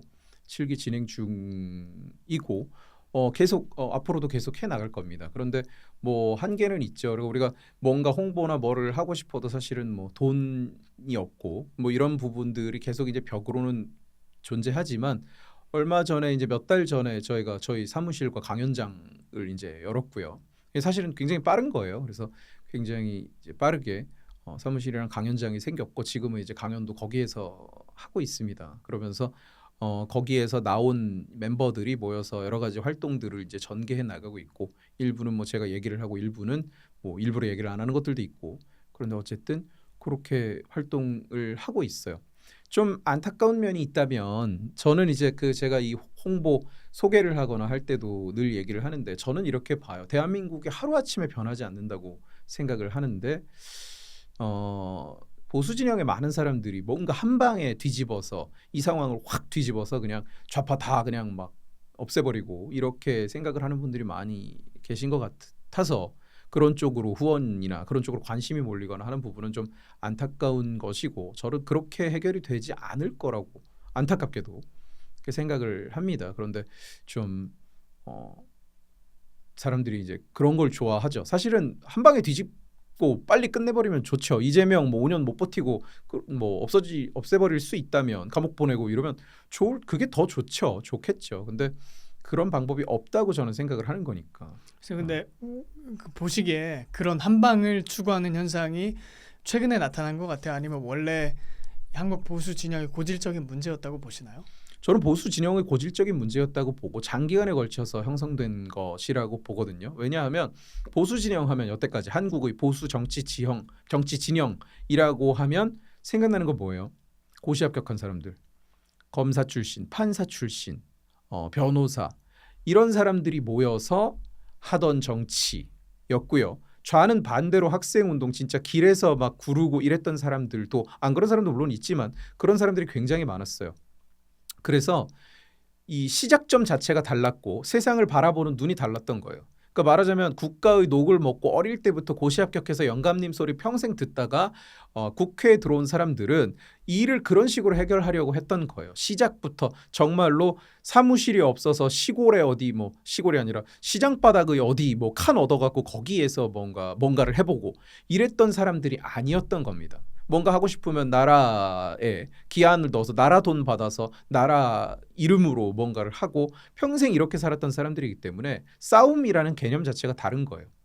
저쪽은 아니죠. 길에서 정말로 죽창질을 했든 아니면 시위를 하든 어디 가서 이제 협박을 해서 돈을 뜯었든 이런 일들을 많이 했고 정말로 폭탄을 던지고 불 지르던 사람들도 있었고 이런 사람들이 자기네가 모여서 어떻게 하면 산다, 어떻게 하면 돈 가져올 수 있다 이 고민을 정말 장기간에 걸쳐서 해온 사람들이고 그러다 보니까 상황이 이렇게 되면 싸워야 되는데 아무것도 먹히지가 않네. 이 먹히지 않는 상황이 좌측 진영에게는 디폴트였던 거예요. 뭘 해도 먹히지 않아. 쟤네 전부 판사 검사 출신이야. 쟤네 전화만 하면 군대가 움직이고 막 이러던 사람들이었어요. 거기에서 수십 년을 싸워왔기 때문에 저들이 이렇게 탄탄한 경제력과 네트워크와 생태계와 이걸 갖추고 있는 겁니다. 근데 보수는 지기 시작한 지 얼마 안 됐어요. 그러니까 지금도 이 상황을 받아들이지를 못하고 근데 지금이라도 빨리 정신을 차리고 미래를 향해서 나갈 수 있어야 되는데 그럼 어떻게 생각하느냐. 여태까지는 누가 무슨 대통령이 바뀌면 구해주고 뭐 무슨 당대표가 바뀌면 뭘 할 수 있고 이런 얘기들을 지금도 하고 있거든요. 저는 사람들한테 얘기해요. 당대표 바뀌어서 그분에 대해서 어떻게 생각하세요? 저는 항상 뭐라 그러냐면 그 사람이 뭘 할 수 있습니까? 그 사람이 아니라 다른 사람이 됐다면 뭘 할 수 있습니까?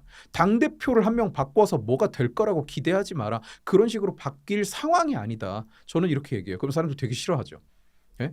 장동혁 대표로 뭉치면 되는데 뭐 김문수로 뭉치면 되는데 왜 막 쓰잘데기 없는 소리 하냐. 저한테 항상 이렇게 얘기를 하거든요.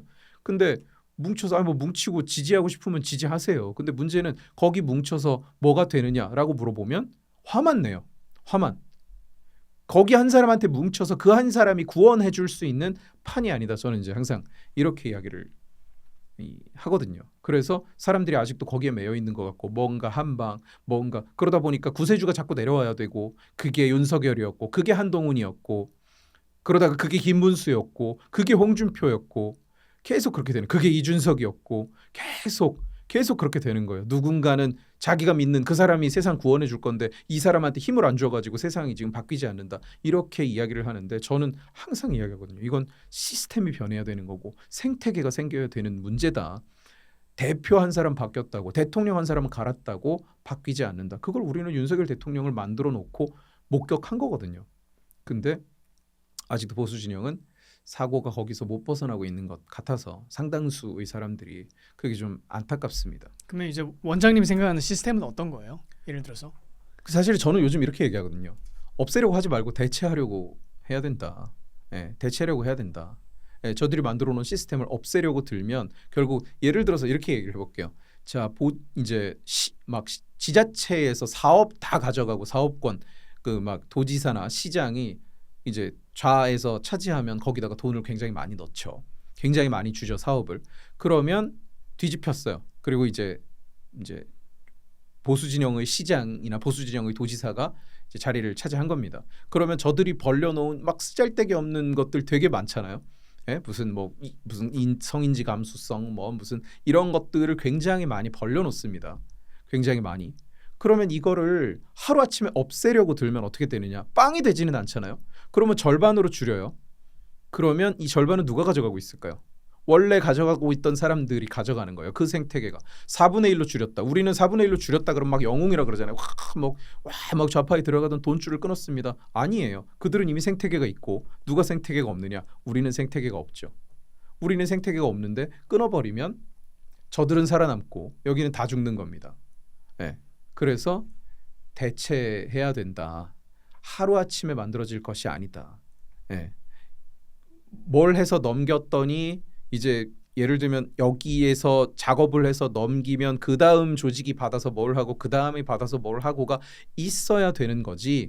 병원에 가도 배후 진료가 있는 거고요. 응급실에서 일단 사람 살려놓으면 그 다음이 있어야 사람이 살아나는 거지. 일단 숨만 붙여놓은 거고 예를 들어서 경찰이 수사를 하면 검찰이 그거 갖고 기소를 하고 뭐 이제는 바뀌겠지만 기소를 하고 그걸 넘기면 판사가 판결을 하고 이 시스템이 있는 거예요. 시스템이 끝나야 결과물이 나오는 거거든요.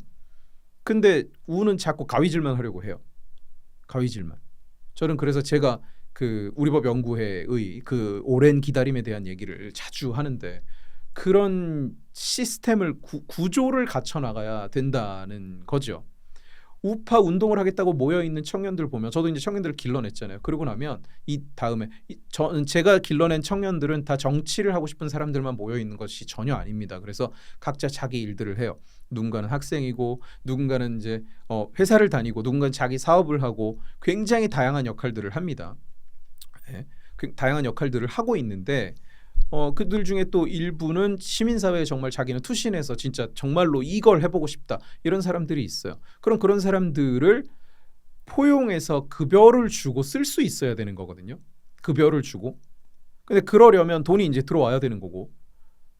근데 그러면 그런 돈은 어디에서 오느냐? 참여연대 다 이렇게 다 이 후원금 모아가지고 굴리는 거예요. 참여연대도 한 달에 인건비만 거의 3억 원을 쓰는데. 예, 인건비만 거의 3억 원을 쓰는데 그건 이 후원을 가지고 그걸 하는 거거든요. 3억 원이면 몇 명을 쓰겠습니까? 한 70명, 80명 이렇게 쓰는 거예요. 그럼 이 사람들은 거기에서 성장하고 자라나고 기여를 하고 있는 거거든요. 뭔가를 하고 있는 거죠. 그런데 그런 구조가 갖춰져야 되는데 우파는 아직도 한방 지금 제가 청년을 길러내서 이 사람들 지금 20몇 살짜리 31살짜리 이런 애들을 데려다가 일시키고 급여를 주면서 써야 됩니다 라고 얘기를 하면 그럼 뭐 돈 얘기만 하고 초심 잃었네 뭐 이렇게 얘기를 하는데 문제는 돈을 주면서 커갈 수 있는 환경을 만들어줘야 여기에도 프로페셔널이 생기는 건데 그게 안 돼 있는 거죠. 이 우파 바닥이라는 것은. 그 원장님은 이 일을 왜 하세요? 이게 쉬운 거 아니잖아요. 뭐 돈이 많이 나오는 것도 아니고 사실은. 저는 그냥 고집이고 뜻이 있어. 사실은 저는 항상 예전부터 이렇게 얘기해왔어요. 그 나는 막 나라를 위해서 목숨 바치고 뭐 전쟁이 났더니 막 총을 들고 막 총을 들고는 갖고 있으면 안 되죠. 이제 가서 그냥 막 참전해서 뭐 이럴 사람 아니야라고 저는 항상 얘기했어요. 근데 귀국할 때 제가 생각했던 게 나라가 가라앉고 있는 것 같아서 나는 그 배에 다시 올라타겠다는 생각을 가지고 왔거든요. 그래서 사실은 저는 그리고 나는 내가 뭐 애국자 스타일 막 나가서 깃발 들고 이제 앞장서다가 총에 맞는 그런 스타일이 아니라고 늘 얘기해 왔는데 좀 지금도 아니라고 생각합니다만 제 행동은 계속 이런 거에 시간 쓰면서 정작 제 본업보다 여기에 이제 시간을 더 쓰고 그러고 있는 상황입니다. 그런데 그냥 뭐 모르겠어요. 열정이라면 열정이고 애국이라면 애국심이라면 애국심이고 어리석음이라면 어리석음이고 그냥 제가 필요하다고 생각해서 하는 거예요. 그럼 혹시 원장님이 생각하시는 이게 그런 지금 하고 계신 뭐 유튜브 방송이라든지 청년들 아카데미 통해서 양성하는 거를 그 어떤 부업이라고 보시나요? 어떤 하나의 사이드 잡이라고 보시는 건가요? 아니면 어떻게 생각을 하세요? 모르겠어요. 왜냐하면 지금 시간 쓰는 건 사실은 본업이에요. 이미. 이미 예, 시간이 시간이 너무나 많이 계신다. 들어가고 생각보다 네. 시간도 많이 들어가고 돈도 많이 들어가고 저의 입장에서는 그렇습니다. 그래서 사실은 본업이다 이러면 내가 이제 그러니까 돈을 벌면서 살아야 그게 이제 본업이 될 텐데 지금은 시간만 본업처럼 이제 쓰고 그러고 있습니다. 돈은 이제 많이 쓰고 인력이 필요한데 이제 인력 비용이 없잖아요. 그럼 제가 이제 월급 대신 주면서 이제 일을 하셔야 되고 또 씁니다. 월급을 주셔야 되고 그러면 하니까. 다른 데서 돈 벌어서 여기다가 이제 넣고 있는 뭐 좀 이런 상황인 거죠. 혹시 그럼 뭐 본업이라고 생각하시는 건 있어요? 뭐 본업이다 부업이다 이런 게 유튜브 요즘에는 채널을- 좀 많이 무의미하긴 하지만 네. 생각하시는 게 있나요? 유튜브 채널을 운영하는 것도 본업이라고 저를 이제 생각을 하고요. 시간을 뭐 상대적으로 못 쓰고 있지만 요즘 그렇고 또 뭐 여러 가지 제가 하는 사업 사업이라든지 구상하시는 것들. 이런 네. 것들 그런 것들이 이제 제 이제 업이겠죠. 네. 근데 보통 보면 이제 직장을 다니는 경우가 아니라면 그 본업이라는 개념도 좀 이게 무의미한 것 같아요. 사실 그쵸. 업이라는 게 그냥 한 사람이 하나의 잡만 하는 게 아니고 그렇죠. 다양한 일을 하면서 그 가운데서 이제 뭐 어떤 소득을 만들어내는 거잖아요. 그쵸. 그리고 그 많은 그 다양한 잡들이 또 많은 경우에는 이렇게 연관되어 있는 경우가 많이 있잖아요. 예를 들어서 뭐 원장님 같은 경우는 유튜브를 만들지만 그 영상을 통해서도 그 내용을 강연의 뭐 소스로 쓴다든지 뭐 이렇게 책을 나중에 내신다든지 그렇죠. 할 수도 있는 네. 거니까요. 뭐 네. 그런 부분이 있습니다. 저도 뭐 법인도 몇 개, 개인 사업자도 있죠. 뭐 영리법인, 비영리법인 다 있으니까 그러면 뭐가 하나가 이제 업이다 이렇게 얘기하기가 어렵고 명함은 계속 늘어나고 좀 뭐 이런 상황이죠. 진짜 마지막으로 이제 1세대 정치 유튜버로서 일단 첫 번째 유튜버 하는 거를 추천하시는지 업으로 하는 걸 추천하시는지 그리고 두 번째는 만약에 유튜버를 선망하는 사람이 있다면 이 방송을 보는 뭐 젊은 분들 중에 나 유튜브 하고 싶어 이렇게 생각하는 사람도 있을 거 아니에요. 그런 사람들에게 해주고 싶은 어떤 조언의 말이 있다면 남겨주시고 마무리하겠습니다. 정치 유튜브, 그러니까 내가 그냥 유튜브 뭔가를 가지고 유튜브를 하고 싶다 그러면 저는 뭐 해보라고 하고 싶습니다. 그게 그런데 뭐가 됐든지 간에 근데 정치 유튜브라는 것은 사실은 이 생태계는 좀 줄어들고 있는 죽어가는 생태계예요. 성장하는 사람들은 이제 뭐 다 끝났다, 큰 거 온다, 충격, 뭐 이재명 구속 이 얘기만 하는 사람들은 구독자는 늘어납니다만 저는 그게 성장이라고 보지는 않거든요. 그래서 왜 그렇게 생각하시죠? 사실은 그러면서 이게 지속 가능한, 그러니까 뭔가 저변이 넓어지고 있어서 성장을 하는 게 아니라 저변은 좁아지고 있는데 그냥 거기에서 이제 흡수 통합되는 것 같은 그냥 더 강한 얘기에서 원래 이 바닥에서 이거 보고 있는 사람들을 여기도 구독시키는 그런 상황이라면 저는 이게 시장이 성장하고 있는 거라고 보지는 않아요. 이미 이제 이제 그 말하자면 가두리 양식장 줄어들고 안에서 있는 가두리 양식장 안에서 그렇습니다. 계속 네. 뭔가가 일어나고 있지만 사실 파이는 좀 더 그렇죠. 줄어들고 짜여진 풀 그냥 어차피 신규 유입이 별로 되지 않는 상황 그 안에서 그냥 더 세게 얘기하는 이 사람은 이재명 구속될 것 같다고 얘기하고 이 사람은 이재명 반드시 구속된다고 얘기하고 이 사람은 이재명 구속되고 탄핵되고 뭐 무슨 온 가족이 다 뭐 감옥 가고 이렇게 얘기하면 거기로 사람들이 몰려서 그치 시원하네 이렇게 얘기하는 이런 생태계 이런 환경이 돼버렸기 때문에 저는 이게 이제 성장이라고 보지 않아요. 그리고 신규 진입자가 이 성장하려면 어쨌든 알고리즘을 타야 되는데 그게 이제 쉽지 않은 상황입니다. 계엄 같은 일이 벌어지면 또 기회가 될 수는 있겠죠. 안타까운 일이지만 그게 누군가에게 기회라는 건 실제로 앞장서서 막 그러던 사람들 돈도 많이 벌고 뭐 했습니다만 구독자도 또 많이 늘었잖아요. 그쵸. 채널들도 많이 생겨나고 그렇죠. 그때. 그랬는데 사실 저는 이제 뭐 계엄 이후로 오히려 뭐 증가가 오히려 많이 줄어든 것 같아요. 그때 그냥 꾸준하게 뭐 구독자가 많이 늘어난 건 아니지만 꾸준하게 구독자가 늘어나고 있었는데 계엄 사태 때 저는 이제 윤석열 대통령 비판을 많이 했었거든요.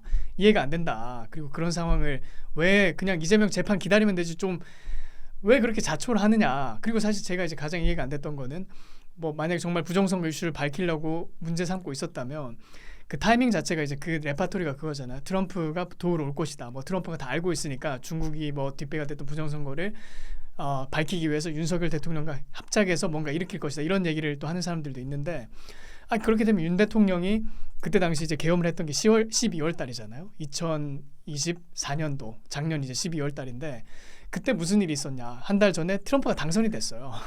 그리고 이제 한 달쯤만 더 기다리면 이제 트럼프가 이제 취임하는 예정이 돼 있었거든요.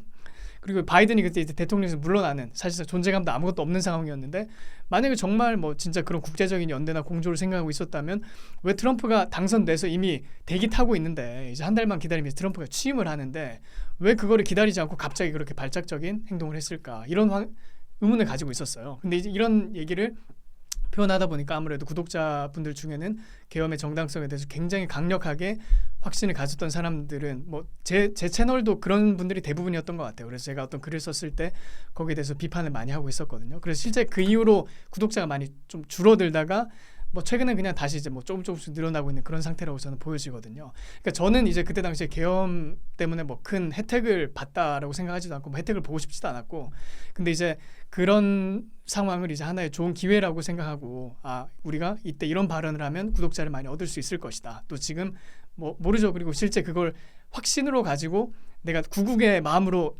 영상을 찍어야겠다 그러면서 했던 사람도 저 있다고 생각을 해요. 근데 어쨌든 뭐 그게 뭐가 됐든 간에 잘 맞아 떨어져서 그때 새로운 유튜버들도 많이 탄생하고 그랬었잖아요. 근데 그런 상황을 거치면서 좀 저도 고민을 많이 했었어요. 사실 어떤 컨텐츠를 만들어야 될까, 보수 진영에 대해서 어떤 메시지를 줘야 될까, 그런 거에 대해서 고민을 많이 했던 시기가 있었거든요. 저는 이렇게 얘기합니다. 정치 유튜브는 회의와의 싸움이다. 매일같이 회의, 그 미팅 말고 다웃 회의와의 싸움이다. 이렇게 얘기를 하는데 스스로 그걸 이겨낼 수 있으면 성장하는 것 같고요. 그러니까 멘탈이 일단 있어야 되는 거네요. 그렇죠. 이 멘탈이라는 게 저도 멘탈이 강한 사람이라고 생각하지만 그 멘탈 말고 또 다른 멘탈이 있어요. 예를 들면 말도 안 되는 소리를 하면서 그냥 넘어갈 수 있는, 이재명 구속 그래놓고 안에는 아무 얘기도 이재명 구속에 대한 얘기가 없는 거야. 희망이 없다는 것도 알고 있어요. 그런데 그냥 이거 뭔 상관이야, 사람들 보게만 하면 되지라고 할 수 있는 그런 사람이 이제 성장하기엔 더 좋은 것 같고,